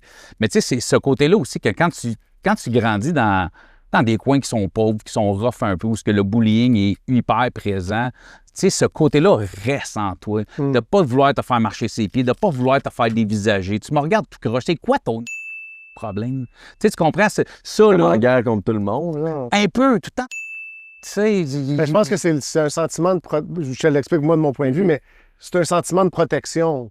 C'est que tu grandis dans un environnement où il y a des prédateurs, où il y a des gens qui vont abuser, tu sais. Fait que si tu te tiens pas comme ça, puis là, tu l'intègres, puis ça devient ta personne, tu sais, puis t'apprends juste à interagir avec le monde comme ça. Puis c'est pas moi. Fondamentalement, c'est pas moi, ça. Mais c'est tellement une carapace que je me suis forgé, une image que je me suis forgée, qu'à un moment donné, puis tu sais, j'en parle souvent avec certains de mes invités, tu sais, qui disent, tu sais, c'est un personnage que tu te crées. Puis tu te dis, à un moment donné, si je suis pas ça, je suis qui? Parce que j'ai tellement construit ce personnage-là qu'il est devenu moi. Puis je pense que, tu sais, t'es bien placé, je pense que c'est qu'on avait parlé de ça, mais tout le monde... Son identité. C'est ça, la Bible dit notre identité est en Christ. Puis c'est là où, si tu comprends qu'il y a un Dieu, créateur de tout l'univers, qui voit, qui sait tout, qui comprend tout, qui est au courant de tout, puis il t'aime comme t'es fondamentalement, T'as pas besoin d'essayer de bâtir une identité, de dire bon, ben, je vais avoir de l'air de ça parce que eux autres, ils vont me laisser tranquille, eux autres vont m'accepter, les filles vont être intéressées. Tu comprends ce que je veux dire? Tu vois, toi ou c'est Dieu qui. Moi, tu sais, ça, je le retrouve avec ma femme et mes enfants, où ce que mes enfants aiment la personne que je suis. Aiment pas le bum, aiment pas le tough, aiment pas le gars qui est capable de les défendre. Tu sais, ma femme, là, elle, là, s'il y a quelqu'un qui l'envoie chier, là, elle veut pas que je me braque, que je me mette devant lui puis j'ai une drette. Elle veut pas ça. Tu sais, c'est pas ce gars-là qu'elle aime, tu sais. Le look, oui, elle l'aime, tu sais, mais c'est pas ça, tu sais. Non, mais tu comprends, tu sais. Moi, là, la première photo... Non, quand j'ai connu ma femme, j'avais pas l'air de ça, là. La première photo que j'ai envoyée à ma femme, man, c'est ma photo d'agent d'immeuble. J'étais agent immobilier quand La première photo que j'ai envoyée sur Internet, c'est ma photo d'agent d'immeuble, tu sais. Fait qu'elle avait pas... non, elle avait le look à cravate avec le toupette d'inter. Elle avait des cheveux à l'époque, là, tu sais. C'est la première photo qu'elle a eue, c'était ma photo d'agent d'immeuble, tu comprends? Fait que, tu sais, elle trippe pas sur ce gars-là. Elle gère avec ce gars-là, puis qui s'éloigne de plus en plus. Puis même moi, j'essaie de m'en éloigner de ce gars-là. T'sais. Est-ce que je déteste ce gars-là? Non, parce que ce gars-là fait qu'aujourd'hui, je peux me défendre. Je sais pas ce qu'on va dire. Si on m'agresse, il y a souvent du monde qui m'ont dit, en entrevue dans d'autres podcasts, qui m'ont dit, si à un moment donné, un de tes invités qui pète un plomb, tu sais, un criminel avant toi, il pète un plomb puis il jump la table. Bien, si tu veux, man, ça va se passer. Je veux dire, je le veux pas, mais je vais pas faire oh non, s'il vous plaît, mais non, je vais l'attaquer, il m'attaque, je vais t'attaquer, tu comprends? Tu sais, je veux pas ça, mais ça a fait que ce que j'ai vécu, ce que j'ai créé, ça m'enlève une certaine crainte de ça. Puis c'est pas un appel à tous de chercher moi, j'ai zéro envie de me pogner avec personne. C'est zéro quelque chose qui me tente, tu sais. Ouais. Mais je suis un défenseur, tu sais. Je veux dire, si je suis dans un show puis il y a un humoriste qui fait du crowdwork puis il y en a un qui le prend pas puis qui monte sa scène, qui va être challengé, je vais aller me mettre devant l'autre humoriste pour le protéger parce que lui il est peut-être... Puis ça me tentera pas, mais je veux dire, moi, je vais le tasser. Je vais-tu manger ma volée? Ça se peut, mais je vais être poussé à le faire pour aller le protéger. Mais je me détache de cette personne-là parce que je ne l'ai pas aimé. La personne qui a eu envie de retourner dans ce monde-là, je ne l'apprécie pas tant que ça, c'est ce côté-là de moi. Fait que je m'en détache, puis je m'en détache très bien. Puis, mais c'est un univers qui va toujours m'attirer, que je vais toujours aimer.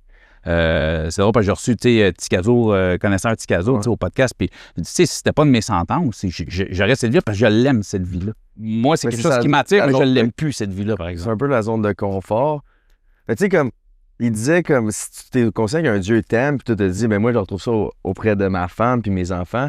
La différence, c'est, puis God forbid, mais que comme si tes enfants puis ta femme sont plus là, ben là, tu vas te tourner vers qui? Alors que quand tu peux te tourner vers Dieu, il est éternel, c'est le rocher. Le rocher, il est stable, il est éternel, il est là, tu sais, puis tu peux toujours compter sur lui. Puis ça, c'est la plus grande différence que comparé à mettre son espoir dans les choses dans ce monde. C'est ça. Écoute, un jour, qui sait, m'a peut-être l'accepter, mais c'est ça. Là, écoute, c'est pas une affaire que j'ai envie, mais on pourrait partir sur un débat là, religieux, ce qui me tente pas, là, tu sais. Mais, puis moi, je le découvre, je l'ai découvert avec toi. Puis, tu sais, dernièrement, j'ai eu plusieurs personnes, parce qu'il y a encore une personne aujourd'hui qui m'a écrit, puis c'est ce qui l'a sauvé. Puis l'avant-dernier podcast que j'ai tourné, c'est ça. Puis, tu sais, j'ai un gars de Québec qui est en train d'ouvrir son église à Québec en ce moment, tu sais. Fait que moi, je fais comme, hey, man, ce que j'ai toujours dit à propos de la religion, c'est, moi, là, toi, ça t'aide, toi, ça t'apporte, toi, ça te fait devenir ce que t'es. Let's go. Moi, ce que j'ai toujours dit aux gens, moi, tant que tu me la rentres pas de force dans la gorge, c'est OK. Parce que moi, je attends un peu, mais non, mais ce que je te donne un exemple. Non, mais tu sais, vous autres faites un podcast, vous en parlez, tout ça. Hey, moi, j'ai l'option, je scrolle en haut, puis ça m'intéresse pas. C'est correct.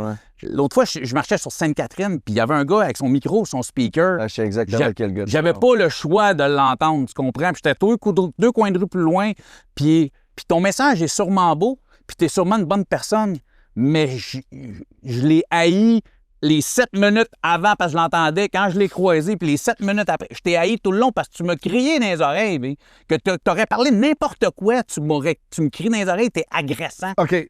Moi, c'était ça ma question. Est-ce que tu as comme la même réaction avec un musicien, mettons? Non. Oui, la preuve. Attends, un musicien, quelqu'un qui est sur le coin de la rue, du piano, t'entends, tu comprends? Mais tu sais, je veux dire, je vais faire fais ton épicerie, il y a de petite musique qui joue à la radio. Mais fais ton épicerie, puis il y a un gars qui gueule dans le micro. C'est lequel des deux qui est le moins agressant? La petite musique piano pendant que tu fais ton épicerie ou un gars qui te parle d'un sujet qui t'intéresse? Il y a un gars, mettons, toi, tu fais ton épicerie, puis il y a un gars, le skate, man! Faut que t'ailles au skatepark! C'est l'affaire! Le skate va sauver ta vie! Man! Décroche sur le skate, man! Va faire du skate, ça te fait du bien! Tu comprends? C'est pas le fait qu'il parlait de religion, c'est le fait que tu gueulais après des enfants en disant faut que ça rentre dans ta vie. Hey man, c'est rentré dans la tienne, ça te fait du bien. Un jour, peut-être rentrer dans la mienne. Un jour, on m'a peut-être en faire du skate un jour. Je l'ai déjà fait, mais je suis déjà cassé la jambe. Tu comprends? Mais c'est ce côté-là. C'est quand tu dis, mais il y aurait un gars qui serait avec son drum, mon gars, puis qui se pèterait un solo de 15 minutes à m'amener. T'es rushant avec ton drum. On le fait présentement au centre-ville. On l'a fait l'année passée. Encore, ils sont là, en avant du building de l'abbé. Mais tu sais, c'est pour ça que je te posais la question. C'est ce building-là. Parce que l'approche, c'est de la musique. Tu sais, comme on le présente toujours avec de la musique parce que ça attire plus les gens que justement de se mettre à crier après quelqu'un, tu sais. Moi, je pense personnellement que l'idée d'être sur un coin de rue, puis c'est une époque révolue un petit peu. Tu sais, les gens sont beaucoup sur leur téléphone. Les gens sont beaucoup sur leur... T'es à peu près la même génération que moi. Moi, je me souviens, t'embarquais dans l'autobus. Peut-être que tu avais une bonne chance d'entrer dans une conversation avec quelqu'un dans l'autobus ou dans le métro. Bon, oui, non, c'est ça. Je suis sorti de prison, là, personne qui parle à personne. Tout le monde est sur son téléphone, tout le monde est sur sa patente. Fait que je suis pas sûr que c'est encore la bonne approche. Tu sais, moi, Jova qui vient cogner à ma porte, là. Tu sais, je regarde la porte. Hey, m'intéresse pas, bonne journée. Ma femme à la porte, c'est tout, là, tu sais. Mais si tu ressonnes, ça roule. C'est fascinant, là. Puis là, tu cognes. Là, tu fort, tu sais, je viens faire ma porte, tu mets ton pied dans ma porte. Là, m'envoie envie de te le casser, le pied. Au début, je t'ai pas allé, t'es venu, t'as essayé, c'est correct, t'as essayé de m'en parler. Hey, si ça m'intéressait, je t'ouvre la porte, rentre, on va en jaser. M'intéresse pas, je ferme la porte, va-t'en, va à l'autre, tu sais. Fait que moi, c'est ce côté-là que c'est correct. Mais c'est ça, c'est quand c'est le côté de. Ouais, prends un autre. Mais peut-être que le gars qui le gueule, là, peut-être que lui, il se dit, regarde, si j'en mets 1000. Bien fâché comme Ced, mais qu'il y en a un qui entend le message qui a besoin de l'entendre, c'est worth it. Moi, je reviens toujours de dire que c'est regarde, moi, mon podcast, je le dis des fois, tu sais, si j'aide une personne, si cet épisode-là aide une personne, tant mieux. Il y a 30 000 qui vont l'écouter, il y en a une que ça va aider, tant mieux. Mais les gens sont... Ils skippent s'ils veulent pas l'écouter, par exemple, tu comprends? Moi, j'ai une autre approche par rapport à cette question-là. Moi, ce que je dirais, c'est si la personne sent que Dieu l'appelle à faire cette chose-là, si ça plaît à Dieu... Après ça, moi c'est même pas le résultat. Tu sais, je le raconte souvent, là. Moi, souvent, j'ai des moments où je sens Dieu me dire « Va parler de Jésus à cette personne-là. » Ouais, mais... Et là, j'y vais. Attends, non, je te raconte. Là, j'y vais, puis la personne a dit « Laisse-moi tranquille avec tes maudites affaires. » Puis là, elle s'en va. Puis au début, ma réaction, c'était comme « c'est un échec. » Mais au final, l'important, c'est quoi?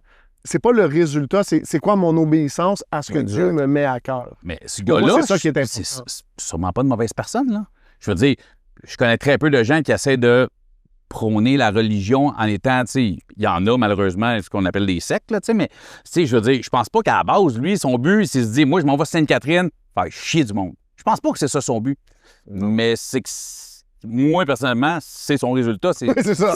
Moi, c'est à ça que t'arrives. Tu sais, il va t'empoigner un, mais à quel point ça vaut-il la peine d'en pogner un? Pour en mettre 1000 à dos. Pour en t'entendre. Il y en a 1000. Tu sais, déjà, c'est pas quelque chose qui est. Tu sais, en 2025, on va se le dire, là, c'est pas la chose la plus accrocheuse, l'Église catholique, là, tu sais. Nous, on n'est pas, catholique, puis deux, je te dirais qu'il y a certainement un pushback sur cette perception-là. Peut-être qu'il y a 25 ans, c'était pas le cas, mais je te dirais, leur génération, on est un petit peu plus vieux, là, mais 25, 30 ans et moins, il y a une soif, puis il y a une ouverture que ma génération, notre génération, eux autres, là, ils l'ont jamais connu, l'Église. Non, c'est ça. Si t'as moins de 35 ans, là, moi, je dis même 40, 45 ans, t'es jamais allé à l'église. Toi, tu t'es pas fait péter ton Noël en deux à minuit, là. Tu sais, nous autres, on se faisait péter le Noël. Moi, pour moi, c'était ça, là. Comme, hey, là. On arrête le party pour tout s'habiller. On gèle le cul, on s'en va s'asseoir, écouter quelqu'un quand t'as eu 8 ans, donc tu te... puis t'as pété mon party. Moi, j'attends après toi. Ah ouais, j'ai mes cadeaux après ça, là. Fais-les ton speech, qu'on sac notre camp pour que j'aille ouvrir mes cadeaux, là. Puis 3 quarts du temps, qu'est-ce que tu penses qui arrivait? On a hockey à l'église, on arrivait, ils nous couchaient, puis on avait nos cadeaux le lendemain. Fait que c'est sûr qu'on a cette mentalité-là de ça nous tente pas, tu sais. Ouais. On a grandi avec les histoires, tu sais, de nos notre génération, surtout nos grands-parents, c'était quelque chose. Nos parents commençaient à s'en détacher. Nous autres, on s'en détachait. Puis, tu sais, cette génération-là, excuse-moi de dire cette génération-là, mais tu sais, mais je comprends avec les réseaux sociaux, l'Internet, les téléphones, d'avoir envie de se grounder sur quelque chose. Fait que, tu sais, je le comprends, puis comme je te dis, je le respecte. C'est, comme je te dis, puis c'est drôle parce que tu as été un sujet de conversation pendant un voyage avec une gang d'humoristes. T'es venu sur le sujet. Puis... Ah oui, mais je sais qu'ils m'aiment, dans le milieu des humoristes, mais je sais qu'ils m'aiment pas bien ma nouvelle. C'est pas que t'aimes pas, mais c'est l'image que, tu sais, que ça pourrait, parce que c'est ça, il y a une image que j'avais aussi. Je te dirais que mon image auprès de la religion a changé, pas du sens où est-ce que moi, elle m'attire, mais au niveau de je comprends qu'elle attire des gens, que des gens peuvent y retrouver. Surtout, tu sais, un gars comme toi, je peux le comprendre vraiment. Tu sais, un gars comme toi aussi, que tu sais, jeune, fameux sur les réseaux, tu sais, excuse le terme, boy, tu sais, t'étais ça. Fait que je peux comprendre qu'à un moment donné, t'as envie de te reconcentrer sur quelque chose. Moi, il y a un gars que je connais, je ne vais pas le nommer. Si jamais il entend ça, il va se reconnaître tout de suite. C'est un bon tannant, là. Un bon tannant. Puis lui, tu vois, il s'est tourné vers quelque chose de similaire à de la religion. Et ça, écoute, moi, je le vois moins souvent, mais quand je le vois, ça me fait capoter à quel point ça l'a justement regrandé sur quelque chose. Ça y a apporté une paix intérieure, tout ça. Fait que, tu sais, je suis comme, fine, tu sais, je le comprends, tu sais. Fait que moi, je me suis détaché un peu de ça, de dire, tu sais, ce que toi, ça t'apporte quelque chose, tant mieux. Puis le monde qui font comme, ah, si, ça... Hey, toi, tu sais pas c'est quoi sa vie, tu sais pas ce que sur lui, ce que ça y apporte, tu sais. Puis encore là, puis le monde il se dit, ouais, mais là, il y a ses réseaux, puis il en parle. Ouais, puis c'est quoi ton option? Ben, scroll en haut. Moi, je t'entends dire ça, puis je pense qu'il y a une absence de jugement chez toi. Tu sais, il y a une grande ouverture, tu sais, parce que même avec ton podcast, juste l'idée de présenter ça au monde, puis de s'associer à ça. Tu sais, tu dis que tu voulais de la visibilité, mais l'idée de dire on va mettre des bandits sur un podcast, puis on va leur donner une tribune. C'est pas vendeur, là. Tu sais, l'idée de base, on parle de cancel culture, c'est une bonne façon de se faire cancel, là. Fait qu'il devait y avoir une ouverture, il doit y avoir quelque chose en toi profondément qui a une ouverture qu'il y a plein de gens qui n'ont pas. Tu sais, on vit dans une culture où tout le monde se dit « Ah non, moi j'accepte tout. Tout qu'est-ce qui est comme moi. » Dès que c'est pas comme moi, ben là... C'est ça qui est drôle, tous ces gens-là qui disent comme fais ce qui te rend heureux, mais c'est les mêmes gens que moi, ils me jugent de parler de Jésus. Mais plus justement, t'as dit, mais ils en parlent, ils disent, mais ils en parlent, ces réseaux pis tout. Mais ces gens-là, ils n'avaient pas de problème quand je parlais de sexe à longueur de journée, puis je disais, va consommer du pot, puis va fourrer des filles dans la toilette. Défonçais, là. Tu sais, moi, je reviens à ça. J'ai pas vu toutes les vidéos, là, mais il y en a. T'es legit passed out dans la rue, là. Ouais. Tu comprends ce que je veux dire? Il y a personne. J'étais sa MD, là, tu sais. Il y a personne qui dit, c'est problématique, faudrait qu'on. Tu parles de Jésus, là, c'est problématique. Moi, je veux revenir à ton podcast. Puis c'est drôle parce que je repensais, on s'en venait, puis je repensais quand tu m'as invité, puis c'était ça ton appréhension un petit peu.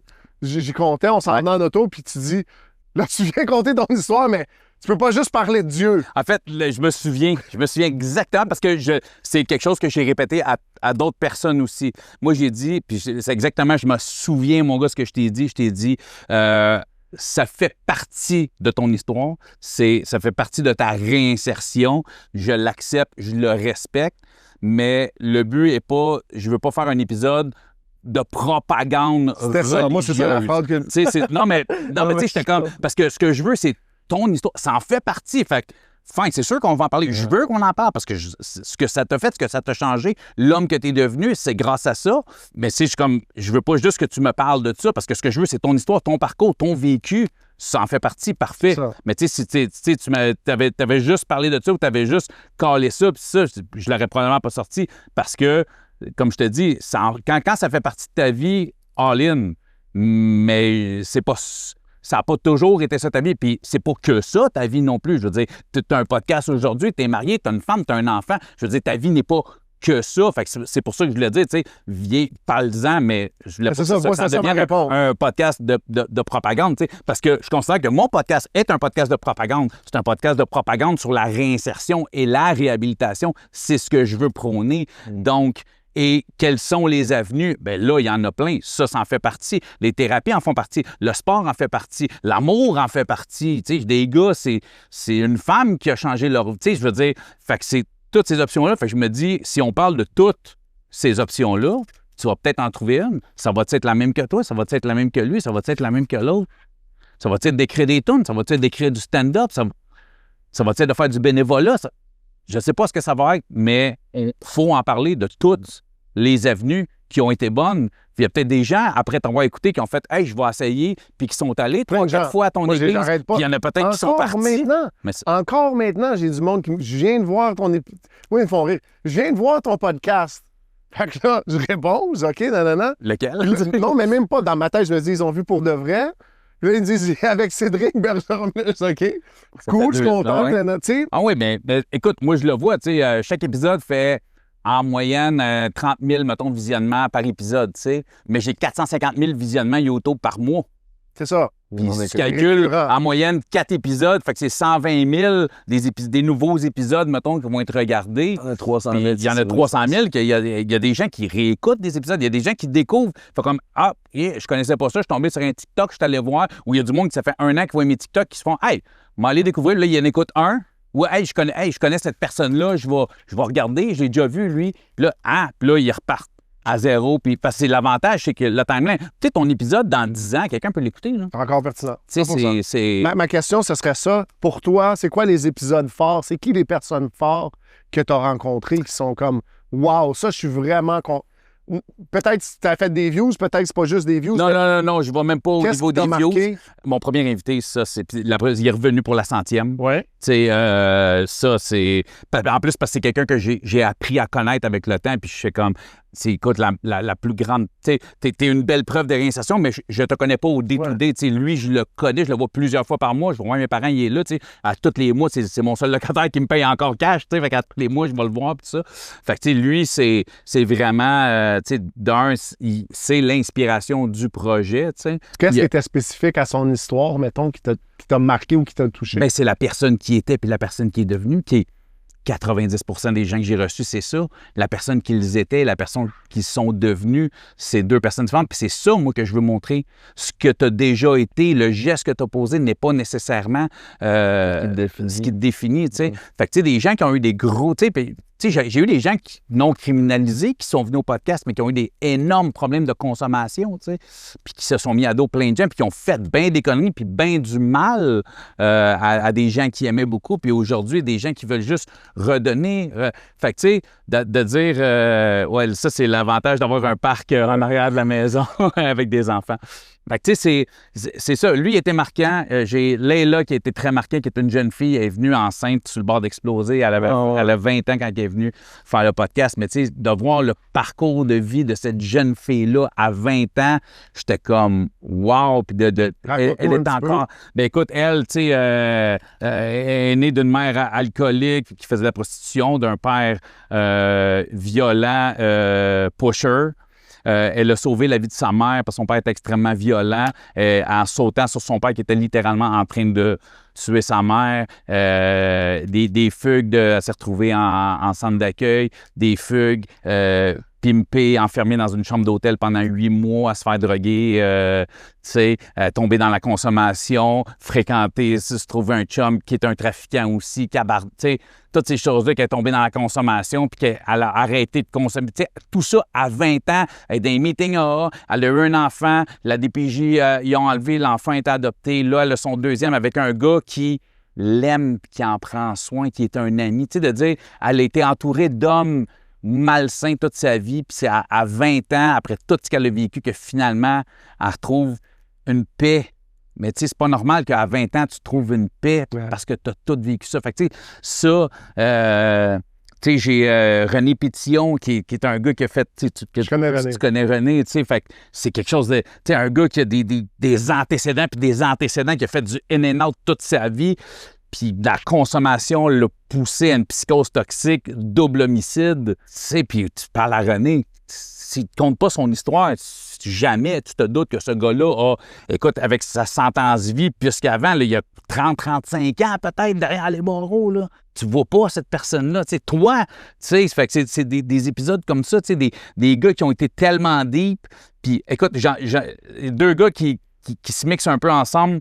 Tu sais, j'ai un gars qui est venu et qui dit, moi, j'ai consommé. Quand j'ai arrêté, je suis devenu intervenant.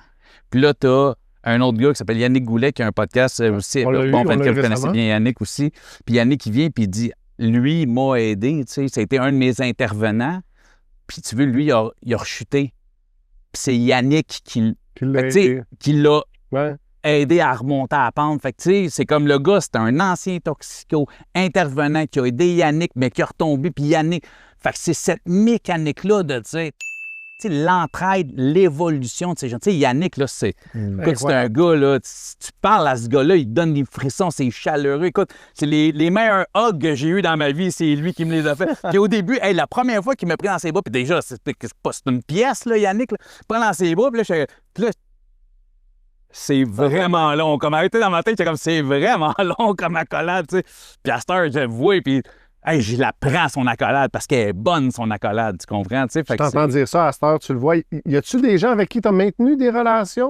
Il y a quelques personnes, oui, avec qui j'ai maintenu. Tu sais, c'est sûr, je peux pas maintenir. Il y a des personnes avec qui je prends encore des nouvelles, tu sais. Il y a des personnes qui, malheureusement, tu sais, je veux dire, je ne vais pas nommer de nom, mais, tu sais... L'épisode 72, non? Non, je ne vais pas nommer l'épisode non plus, mais, tu sais, qui en dedans en ce moment. Ouais. Il y en a qui sont venus, puis moi, tu sais, mon frère, Chris, tu l'enlèves pas. Non, parce qu'au moment où il est venu, ce qu'il a dit, c'était vrai, c'était sincère. C'était ce qu'il voulait. Ouais. Mais la vie est faite que... Puis oui, là, il est en dedans, puis peut-être que ça va être sa dernière fois. J'y souhaite. Puis peut-être que non. Mais peut-être que dans 10 ans, tu sais... Est-ce que tu le recevrais? Mettons, dans 2 ans, il sort, il est libéré, puis il dit « Hey, Ced, j'ai fait un bout de chemin, puis j'aimerais ça venir en parler. » Cette personne-là, particulièrement, à laquelle j'ai en tête, pas dans 2 ans. OK. Dans 10 ans, peut-être, mais pas dans 2 ans. Je pense que ce serait trop fragile dans 2 ans encore. J'attendrai un autre 10 ans, puis de voir si, tu sais, OK. Tu sais, il y en a qui ont replongé dans la consommation, il y en a qui s'en sont sortis, mais il y en a plusieurs. Je garde des fois un petit contact, un petit ci, un petit ça, tu sais, puis il y a du monde qui, hey, je connais un tel. Tu sais, moi, souvent, tu sais, cette personne-là, je sais qu'elle est en prison. C'est pas lui qui m'a appelé pour me le dire, là. On m'a le dit, puis il y a des personnes qui m'ont appelé de la télé, qui voulaient que je mette en contact. Je t'écoute, aux dernières nouvelles que j'ai eues, je pense qu'il est en prison, puis la personne a fait comme un recherchiste de la télé. Je t'écoute, si jamais t'en apprends plus, moi, c'est des oui-dire que j'ai eu. Puis la personne m'a réécrit pour faire, tu sais, je disais, hey, si t'as des nouvelles, puis il m'a juste confirmé, ouais, ce que t'as entendu, c'est vrai. En ce moment, il est en dedans, tu sais. Puis... Mais tu sais, je t'écoute parler depuis tantôt, puis je trouve ça fou. Comme, mettons, moi, je connais Manny qui a fait ton podcast. Ouais. Puis Manny, il vendait de la drogue. Il a tué quelqu'un, trouvé Dieu, il s'est complètement séparé de ce style de vie-là. Il n'a jamais eu le désir de vouloir retourner dans son ancien parcours de vie. Toi, mettons, tu disais, OK, mais ça fait encore partie de moi. Ça m'allume plus, mais c'est encore un peu en dedans de moi. Mettons, Yannick, lui, il parle de Dieu, mais le Dieu des AH, là, c'est ça? Je connais pas, c'est my bad. Il y en a qui parlent des dieux des AA, mais il ne connaît pas encore réellement c'est qui Jésus. Puis moi, je pense qu'il est libre, mais on dirait que c'est peut-être encore un combat. Il y a du monde qui a rechuté, comme tu dis, des affaires. Puis ça me fait réaliser comme... Ben, sont vraies, ces histoires-là, puis sont belles. Mais si tu veux vraiment être libéré de cette tentation-là, pour moi, c'est clair que la seule façon de s'en sortir, c'est Jésus. Puis je veux pas sans rentrer là-dedans. Tu sais, on est des podcasters. Moi, le podcast Impulsive de Logan Paul, c'était le podcast que j'écoutais dans le temps. Puis c'était flagrant pour moi. Je voyais 2 types de... Parce qu'ils recevaient juste du monde populaire et riche. C'était flagrant. Il y en avait qui avaient l'air pas bien avec eux-mêmes, d'autres qui avaient l'air bien. Puis eux autres qui avaient l'air bien, c'était tout le temps eux autres qu'ils parlaient de Dieu. Puis eux autres qui avaient... Là, c'était encore un combat. Ils étaient encore accros à de quoi. Il y a encore... C'était tout le temps eux autres qui n'avaient pas Dieu dans leur vie. Même s'ils étaient le plus riche, le plus populaire que tu voulais. Puis là, je t'entends parler, puis c'est comme...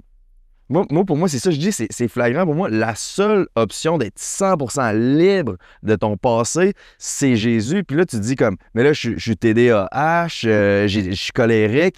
Mais ça, pour moi, c'est aussi clair que ça dit dans la Bible, on est dans une guerre spirituelle, puis c'est spirituel. Ça, c'est pas t'es pas quelqu'un, t'es pas pas Yannick. Ced, Dieu l'a pas créé TDAH et colérique, tu comprends?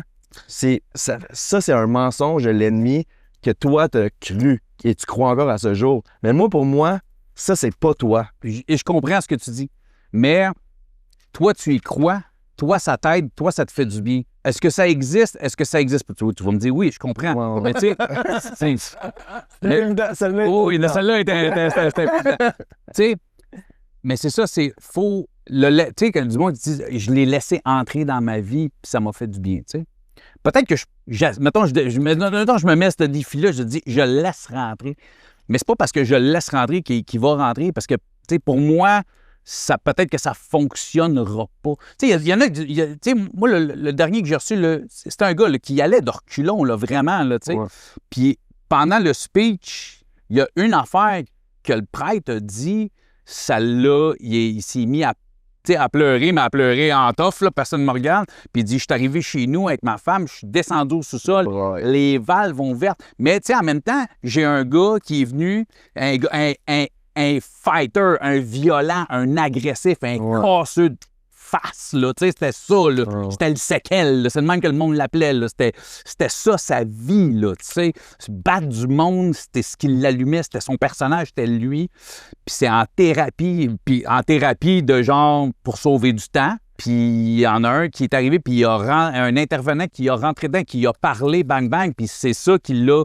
Fait que, tu sais, il y en a un, c'est un prêtre qui a dit une phrase, puis lui, ça a été ça, puis c'est un gars qui s'est réhabilité, qui a changé de vie, mais il s'est pas tourné vers la religion. C'est cette personne-là qui l'a fait allumer, puis lui, il s'est concentré sur lui, puis ça l'a fait changer, tu comprends? Fait que, tu sais, c'est pour ça que je dis, c'est pas mauvais, mais ça marche pas nécessairement pour tout le monde. Il y en a qui croient aux extraterrestres, dur. Il y en a qui croient que la Terre est plate, il y en a qui croient que la Terre est ronde. Ça te fait du bien. Tu sais, pour moi, elle est là ma pensée de dire, c'est correct. Toi, c'est bon. Toi, ça marche. Toi, tu peux croire que ça va marcher pour moi. Et se dit pas que ça marcherait pas pour moi. Mais ça se peut que ça marche pas pour moi. Non, je suis convaincu que ça marcherait. Tu sais, puis en plus, tu disais, tu veux pas qu'on te le fout dans la gorge. Mais Jésus, c'est un gentleman. Il cogne à ta porte. Puis toi, je t'écoute parler, puis c'est ce que je vois comme Jésus, il cogne à ta porte. Mais puis là, tu viens de le dire, c'est à toi de le laisser rentrer. Il va faire le ménage, mais il peut pas faire le ménage de la maison si tu n'ouvres pas la porte. Mais tu sais, il faut que tu sois prête. Moi, je te donne un exemple. Moi, je suis allé voir une psychologue, OK? Avant que tu racontes ton histoire, moi, je vais te raconter une... Tu as dit cette phrase-là. Il faut que tu sois prête. Moi, quand on m'a présenté Jésus, ça a été ça. J'ai dit, je suis pas encore prête. Puis le gars, il s'est mis à rire de moi. Puis il a dit, c'est quoi ton plan? Qu'est-ce que tu fais concrètement pour te préparer à ce que Dieu, le créateur de l'univers, envoie son fils mourir pour toi? Qu'est-ce que tu fais au quotidien pour te préparer à ça? Là, j'étais comme, tu comprends pas, j'ai tué quelqu'un. J'ai dit, va me laisser tranquille, tu sais. Puis là, il est reparti à rire, il est allé chercher une Bible, puis là, il m'a lu l'histoire de Paul, tu sais, le meurtre d'Étienne. Puis il dit, bien, Paul, c'est un meurtrier. Tu sais, fait que cette idée-là de ne pas être prêt, c'est très self-help. C'est très, je porte le fardeau sur mes épaules, puis t'es un fighter. Tu sais, que tu le fasses encore, que tu le fasses plus, mais il y a quelque chose de dire, je me laisse, tu sais. Ce que je vais dire, quand je te parle de pas prête, ça, je suis allé voir une psy à un moment donné. Ça faisait 5 minutes que je suis dans son bureau. Elle m'a fait, là, je l'ai déjà compté, mais c'est parce que ça a été tellement... Puis je sais qu'il faut que j'y retourne. Elle m'a dit, nomme-moi les personnes les plus importantes dans ta vie. Tu sais, les enfants, ma femme, mes parents, mon frère, mes amis. Toutes les bonnes réponses. Puis là, tu sais, elle me dit, j'en nomme, je sais plus combien, tu sais. Puis là, elle me dit, t'es où dans cette liste-là? Les valves, mon gars, là. Et je me suis mis à brailler, puis elle comprenait même pas, là, tu sais, comme, ça fait 5 minutes, là, c'est la première affaire qu'elle fait avec moi, puis c'est ça. Puis tout ça. Puis quand je suis sorti de là, j'ai fait, je connais mes bobos. Je sais ils viennent de où. En ce moment, ça me tente pas. Ça me tente pas de les regarder. Ça me tente pas d'y faire face. Ça me tente pas de rentrer dans les blessures d'enfance. Je n'ai pas... Parce que tu sais que ça va faire mal. Là. Ouais, ça me tente pas parce qu'en ce moment, tu sais, justement, je me considère comme une bonne personne. Je pense que je m'en sors pas pire comme père. Tu sais, puis c'est là-dedans, je vais mettre mon énergie. Est-ce que ça va me faire du bien? Est-ce que ça va me libérer? Oui, mais en ce moment, j'ai pas envie de commencer cette bataille-là. Parce que ça va être une bataille interne. Je vais vivre des trucs. Ça me tente pas en ce moment d'y vivre. C'est ça qui est... Est-ce qu'un jour, je vais être prête. Est-ce que je vais avoir 60? Est-ce que je vais me dire, j'aurais dû le faire à 40? Peut-être. Mais en ce moment, je suis comme...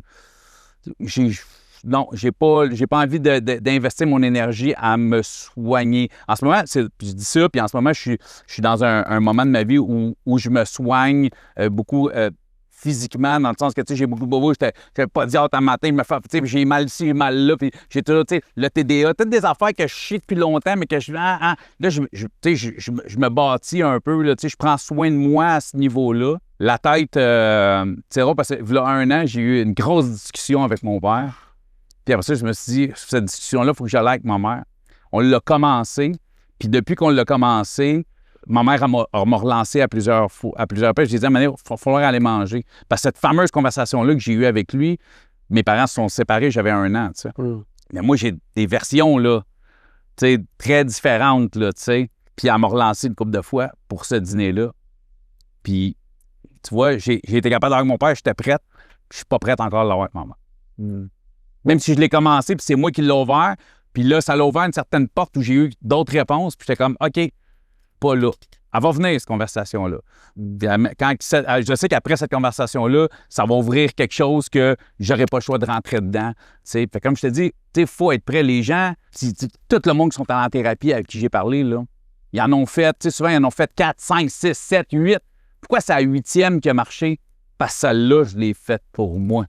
Je ne l'ai pas fait sauver du temps, je ne l'ai pas fait faire plaisir à ma mère, je ne l'ai pas fait faire plaisir à ma blonde, je ne l'ai pas fait faire plaisir au juge, à mon avocat. Je l'ai fait pour moi, celle-là. Celle-là, elle a marché parce qu'ils l'ont faite pour eux autres. Fait que, tu sais, quand je te dis être prête, pour moi, c'est ça.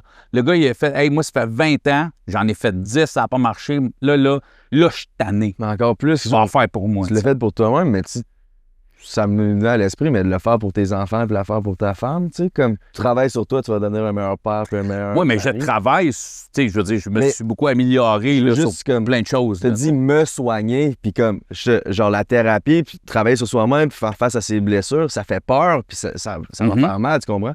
Mais moi, c'est ça qui est beau de marcher main à la main avec Jésus, c'est qu'il va y aller avec toi, il va y aller devant toi même. Tandis que comme, je trouve que si je vais par ma propre force, moi, je vais back-out, j'ai peur. Mais si je sais que, peu importe, Jésus est avec moi puis qu'il m'aide dans ce chemin-là, pour moi, c'est ça qui est beau puis qui est plus facile. Ben moi, je pense que j'ai pas l'ouverture que tu t'es laissé avoir. T'sais, pas tu t'es laissé avoir, dans le fond, on t'a eu. Dans le fond, tu t'es laissé avoir cette ouverture-là. Moi, tu me dis ça, puis tu sais, j'ai pas envie de te dire, hey, il n'y a personne qui marche avec toi, le big. Il existe pas. Non, je comprends. Il y a plein de monde là, qui vont te dire ça. Là, je comprends. Mais après ça, les fruits sont flagrants. Le monde le voit, le changement physique. Tu comprends? Oui, mais comme je t'explique, il y a plein de gens qui ont eu ces changements-là sans ça.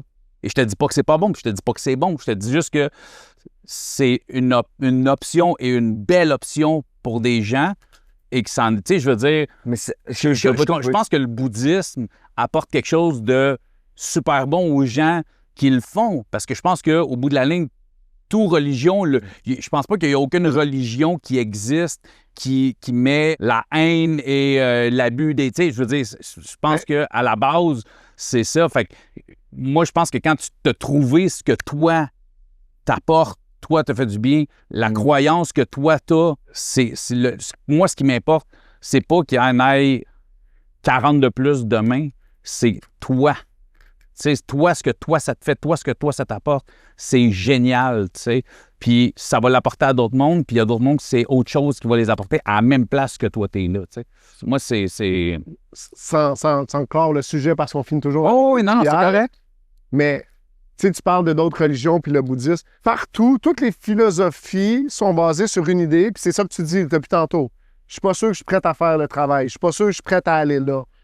Puis ça implique un investissement personnel. Ça implique que toi, il faut que tu fasses quelque chose pour recevoir. Puis la différence entre le message chrétien et tous les autres messages, c'est que c'est déjà fait. Tu comprends ce que je veux dire? On parle, là, puis je te donne une analogie, mais c'est... Ce que tu me dis, c'est faut que je paye mes dettes. Puis là, soit que je vais aller travailler à la shop, soit que je vais me partir un podcast, soit je vais repartir une run, soit je vais faire ci, soit je vais faire ça. Puis la différence, c'est que le message chrétien, c'est qu'il y a un chèque qui est là avec ton nom, il faut juste que tu l'amènes à la banque. Tu comprends? C'est Dieu a envoyé son Fils, Jésus, mourir pour toi. Puis Puis je prie sincèrement, écoute, j'aimerais ça que ça arrive là, mais je prie sincèrement que ça arrive ce soir, dans un moment où tu vas être tout seul. Moi, c'est ça qui m'est arrivé, de comprendre ça. Il y a un Dieu qui sait tout ce que j'ai fait. Il connaît tout, là. Toutes les écœuranteries, toutes les affaires que... Tu sais, je le présente souvent comme ça parce que je suis un vendeur de drogue meurtrier. C'est facile de regarder juste le headline et de dire « check le pourri ». Mais il y a des affaires qui rentrent juste dans des nuances de comment j'ai traité du monde qui, pour moi, restent avec moi dans ma conscience. Dieu sait tout ça, puis il t'aime. Il t'aime tellement qu'il a envoyé son fils mourir pour toi. Puis qu'est-ce que ça veut dire, mourir pour toi? C'est payer le bill. Le bill, il est payé.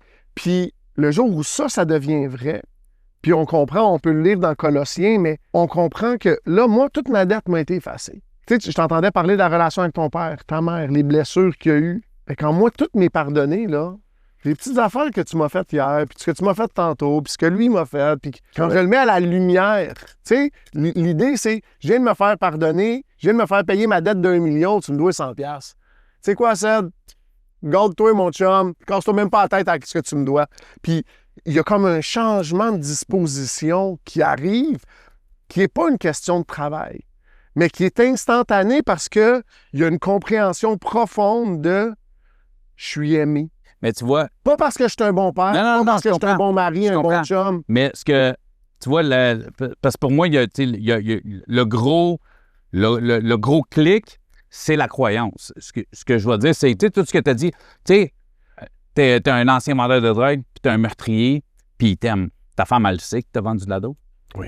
Ta femme, elle sait que t'as déjà tué quelqu'un. Oui. Elle t'aime, elle, avec. Oui. Et ta femme, elle est concrète, tu peux y toucher, elle existe, tu sais c'est qui, tu l'embrasses, tu la hugs, tu sais, je veux dire, tu comprends. Fait que ça, c'est simple et c'est facile. Et t'as quand même ce résultat-là où ce que, malgré tout ce que t'as été... Non, mais attends, mais malgré tout ce que t'as été, elle est là, elle le sait, elle te le pardonne et elle t'aime quand même, puis elle est concrète, elle est ça.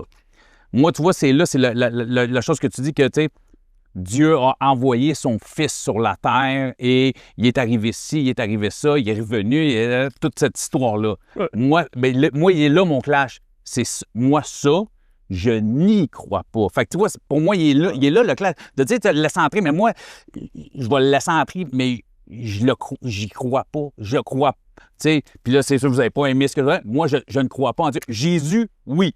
Mais ma version, vous ne l'aimerez pas parce que moi, je pense que oui, il a existé, mais... Prophète, genre? Exactement. Pour moi, c'est juste... Tu sais, puis là, souvent, quand je le dis, là, je le mets très trash, je vous aimerais pas, mais juste de comprendre, pour moi, c'est un gars comme Raël, c'est autre chose, mais je veux dire, mais ça a eu une plus grosse ampleur, puis que lui, son but, c'était pas de coucher avec des belles filles, là, tu comprends? Parce que Raël était plus son plan d'extraterrestre, ça. Mais tu sais, pour moi, à mon niveau, à moi, c'est ça. Fait que mais Dieu, ça, tu sais, puis j'ai eu à mener cette conversation-là avec quelqu'un, parce qu'on parlait de ça, puis là, j'étais comme, tu sais, je suis plus dans la catégorie du Big Bang, puis comme, OK, mais le Big Bang, là, je veux dire, ce qui a frappé la Terre, puis qui a créé, ça vient de où? Je suis comme... Hey, rendu là, man, là, tu me perds, tu sais, parce que oui, peut-être. Tu sais, fait que je suis toujours dans le « c'est possible que », mais de m'amener à croire, il est là. Fait que tu comprends quand je te dis, tu sais, ma femme le sait, ma femme, tu sais, me connaît, mais si ça, elle-même, elle est concrète, je sais que ça, elle existe. Fait que, tu sais, de mettre ça en elle, pour moi, c'est facile, mais de croire en quelque chose qui, je le vois pas, je le sens pas, tu sais, on a besoin de quelque chose de tangible. Ben c'est ça, tu sais. Fait que, tu sais, quelqu'un, quand je te dis que, tu sais, un gars parlait à un autre gars en thérapie, puis ce qu'il a dit, c'est venu chercher, mais cette personne-là, elle existe, elle est concrète. Ce que je t'ai dit, je t'ai choqué, je t'ai fait réaliser que t'es qui. Tu sais, après ça, comme je te dis, tu sais, c'est les croyances, puis je les respecte. Mais c'est d'y aller, tu sais. Fait que c'est facile de dire laisse-le entrer si tu y crois, mais si tu y crois pas, laisser entrer, c'est comme. Il y en a qui croient aux fantômes. Il y en a qui n'y croient pas, tu sais. Fait que, tu sais, moi, j'ai des croyances, mais à un niveau de dire, sans certitude. Est-ce que je peux dire que ça existe? Non. Est-ce que je peux dire que ça n'existe pas? Non. Tu comprends? Tu sais, c'est comme... Fait moi, quand le monde dit, tu sais, les fantômes, ça existe. Hey, attends, là, les fantômes, ça existe, là. Ça fait des millions d'années que des... sont où? Ils doivent être squeezés quelque part en man, là, tu sais, tu comprends? S'ils existent, là, tu sais, s'ils sont tous quelque part en même place, c'est mieux d'être gros, cette place-là, parce que c'est en fait du monde, tu sais, tu comprends? Moi, je Fait que, dis parce que ça trop dans le concret, tu sais. Parce que tu dis le Big Bang, ça me fait penser, j'avais fait une vidéo comme ça, tu sais. Puis je dis, si tu descends des singes, comment ça se fait que les singes, ils te font plus de cousins, tu sais? Puis c'est comme, tu sais, moi, ça me fait toujours rire, cette théorie-là de l'évolution que, on descend d'un singe, mais les singes font plus d'humains, tu sais. Fait que c'est le même Non, mais tu sais, quand on retrouve un crâne qui est pas singe, qui est mi-singe, mi-humain, il y a, tu sais, 1 million d'années, c'est un homo sapiens, c'est pas, tu sais, ça fait comme... C'est ça, mais tu sais, ça, écoute, là, on pourrait partir une fois là-dessus, mais tu sais, je suis pas plus un scientifique que, tu sais, je suis comme... Ouais. Tu sais, mais tu sais, pour moi, c'est ça, tu sais, quand je te dis, tu sais, le rentrer, tu sais, en parler, je trouve que c'est bien parce qu'il y a peut-être des gens, tu sais, qui vont faire, oui, tu sais, je pense que oui, puis ça va fonctionner. Tu sais, je suis sûr, là, je recule il y a 5 ans, là, tu sais, si quelqu'un te parlait de ça, Il y a 2 ans. Il y a 2 ans, un maintenant, gros tu sais. loser, là. Si quelqu'un en parlait autant sur les réseaux sociaux, mettons, on nomme un autre, mettons, Cheyenne, là, ou genre, j'aurais dit un méchant loser avec son Jésus, tu sais. Mais c'est ça, tu sais. Mais à un moment donné, il s'est passé quelque chose, tu y as cru, tu as eu. Fait que, tu sais. Une révélation. Une révélation, tu sais. Fait que, Mais c'est ça, je prie qu'il t'ouvre les yeux. écoute, merci de le faire pour moi. Ça, peut-être un jour et peut-être jamais. Peut-être Ça fera pas de moi une mauvaise personne, puis je pense pas que tu vas arrêter de me parler pour autant. 100%. Fait que, tu sais, moi, c'est un peu ça, puis je respecte ce que vous faites parce que je pense que ce n'est que dans le positif et tu sais, vous le faites pas dans un but négatif ou de dire de récolter l'argent du monde, là, tu sais. Fait que je trouve que ce que vous faites, c'est ce que je fais d'une autre approche. C'est d'aider les autres. Tu sais, comme on croit fondamentalement que c'est Jésus qui a changé nos vies, fait qu'on serait égoïste de ne pas le partager aux gens. 100%. Puis on croit aussi que c'est le seul chemin pour aller au paradis, fait qu'on serait encore plus égoïste. Puis si ça avait fait la même chose pour moi, j'aurais peut-être probablement le même speech, puis je voudrais faire exactement la même chose. Tu peux changer ta phrase, je veux dire, quand? Puis tu sais, par rapport au changement, tu as dit comme il y en a que c'est la thérapie, il y en a que... Je crois qu'il y a des gens qui ont eu un changement grâce à d'autres options que Jésus. Mais moi, je pense que la libération de ça vient juste en Jésus. Comme tu as dit... Genre, pour moi, c'est ça le thème de la dernière heure du podcast. C'est comme, oui, il y a eu un changement dans certaines vies des autres, mais si tu veux être libéré de ton passé, si tu veux être guéri de ton passé, ça vient juste en Jésus. C'est comme je te dis, je te le rajoute avec la croyance. Ouais. Fait que quand tu y crois, c'est sûr que c'est plus facile de l'accepter, de le laisser rentrer. Puis ça, c'est rendu là, c'est à tous et à chacun. Moi, j'y croyais pas. Là. Quand j'ai ouvert la Bible, c'est sûr. Quand j'ai ouvert la Bible, j'ai fait il y a un Dieu qui existe. Puis là, après ça, mais comme j'ai pas eu un fatigant qui est sur un podcast qui m'a invité sur son podcast, qui est venu dans mon balcon. dans ma cour! On m'a parlé de Jésus, là. Non, mais c'est ça, tu sais. Mais tu sais, puis est-ce que tu as été dans un laboratoire puis on t'a brainwashé? Ben absolument pas. Ben, J'allais au Renaud Bré acheter une Bible. Puis c'est ça. C'est ça, mais tu sais, t'as fait... Peut-être que tu l'aurais ouvert, tu l'aurais lu, puis t'aurais fait... Ben non. Ça aurait pu t'arriver aussi. Tu comprends? Ça aurait pu. Ça t'est pas arrivé, mais ça aurait pu t'arriver. Parce qu'il y en a sûrement plein qui l'ont fait, puis ils ont fait... Ah non. Puis... Ça, je pense qu'il y a des gens qui choisissent de s'aveugler de la chose. Fait que je pense pas que tu peux lire la Bible puis que la Bible te parlera pas. Tu peux choisir de le mettre sur mute. Tu comprends ce que je veux dire? Tu peux faire ce choix-là, tu sais, mais n'importe qui prend le temps d'ouvrir la Bible, de faire juste l'effort intellectuel, Dieu te parle à travers ça. Ça, moi, j'ai aucun doute sur ça. C'est fini? Toi? C'est l'épisode. C'est 51. Let's go, Jay. C'est l'épisode 50. Je pense que c'est 50. 50. Hier, c'était 50. Tu m'as dit que l'autre, c'était 50. Marie-Miel, c'était 50. Ah ouais? C'est ça que tu m'as dit. Oui. Écoute, pour un gars qui laisse son tiroir ouvert avec la feuille ouverte, on va faire plus confiance. Mais ouais, non, mais pour vrai, ça a été un gros podcast. Merci beaucoup. Ben, un plaisir. Moi, tu sais, sincèrement, c'est le genre de... Puis, j'ai dit à des gens que j'allais le faire. Puis, tu sais, il y a du monde qui dit « Ah ouais. Non, mais tu vois ça, moi, j'adore ces conversations. Ouais. J'adore ces conversations parce que, justement, vous essayez pas de me muter quand je vous dis pas... Tu sais, que c'est ça. Je te le dis tout de suite, on va muter les sacs. Ah, ben oui, non, mais ouais. Je suis sûr qu'il n'y a pas de malentendu. Je me l'étais dit avant, je vais essayer. Il y en a genre 6. Non, peut-être plus. Il y a des bonnes chances qu'il y en ait plus. Roxane, tu mettras Un countdown, tu vois. T'es que. Je me connais, tu sais, puis écoute, tu sais, genre, en tout cas, il y a des projets qui s'en viennent peut-être télévision, puis je sais que ça va être quelque chose, il va vraiment falloir que je travaille très, très fort. J'ai fait une entrevue à la radio l'autre fois, puis ma femme, elle l'a écouté, puis tu sais, j'ai dit, je vais essayer deux, puis je l'ai sorti deux en 1 heure, fait que c'était quand même pas si pire. Mais c'est sûr que quand on rentre dans des sujets, tu sais, là, je deviens un peu plus, tu sais, Investi. moi-même. Les gens peuvent te suivre au parloir. Écoute, cédricbergeron.com, fait que tout va être là. Autant là, il y a Au Parloir, il y a la carrière humoristique et il y a un projet qui, je sais pas quand est-ce que ça va sortir, puis le mien non plus, mais on est en fabrication, tournage du premier épisode bientôt d'un nouveau projet humoristique. Donc là, il va y avoir sur le web la version humoristique de Cédric. Ça va être un talk show humoristique avec un ami humoriste magicien qui s'appelle Vincent C. Fait que si c'est sorti, pendant que nous autres on sort sur YouTube, tu nous enverras le message puis on le mettra dans le bio. Comment? Vincent C? Vincent C. C, OK. C. Vincent C. Attends. Le magicien Vincent C. Lui qui est... Ben oui, je l'ai reçu sur mon podcast. Ça prend. OK, ouais, ça se peut. Ouais, t'as son genre d'aller après. Ouais. Moi, je l'ai fait, mais t'étais plus là. Mais oui, c'est ça. Fait que, mais écoute, cédricbergeron.com, ça va être là. Fait que tous mes réseaux, c'est tout en même place. Podcast, c'est tout en même place. Tu tapes mon nom sur Google, tu tapes Au Parloir, tu vas tomber sur toutes mes affaires assez facilement. On finit tout le temps le podcast en offrant les gens à la maison de recevoir Jésus dans leur cœur. Puis c'est ça qui va suivre. Fait que c'est moi qui le fais, là. Let's go! Ben, c'est pas compliqué, dans le fond. Le message chrétien, c'est simple. C'est Dieu a envoyé son Fils vivre une vie parfaite sur cette terre. Puis ensuite, il l'a envoyé mourir sa croix. Eh boy, c'est pas bon mon affaire. Hein? Dieu a envoyé, c'est la première fois que je fais ça. Je suis content de... Roxane, on recommence ça. Dieu il a envoyé son Fils vivre une vie parfaite. Il est allé mourir sa croix. Ensuite, 3 jours plus tard, il est ressuscité. C'est pas compliqué dans le fond, là, comme je pourrais dire plein de choses, qu'est-ce qui s'est passé dans sa vie, mais pour moi, c'est simple. Il a changé ma vie, il a changé la vie à Manny.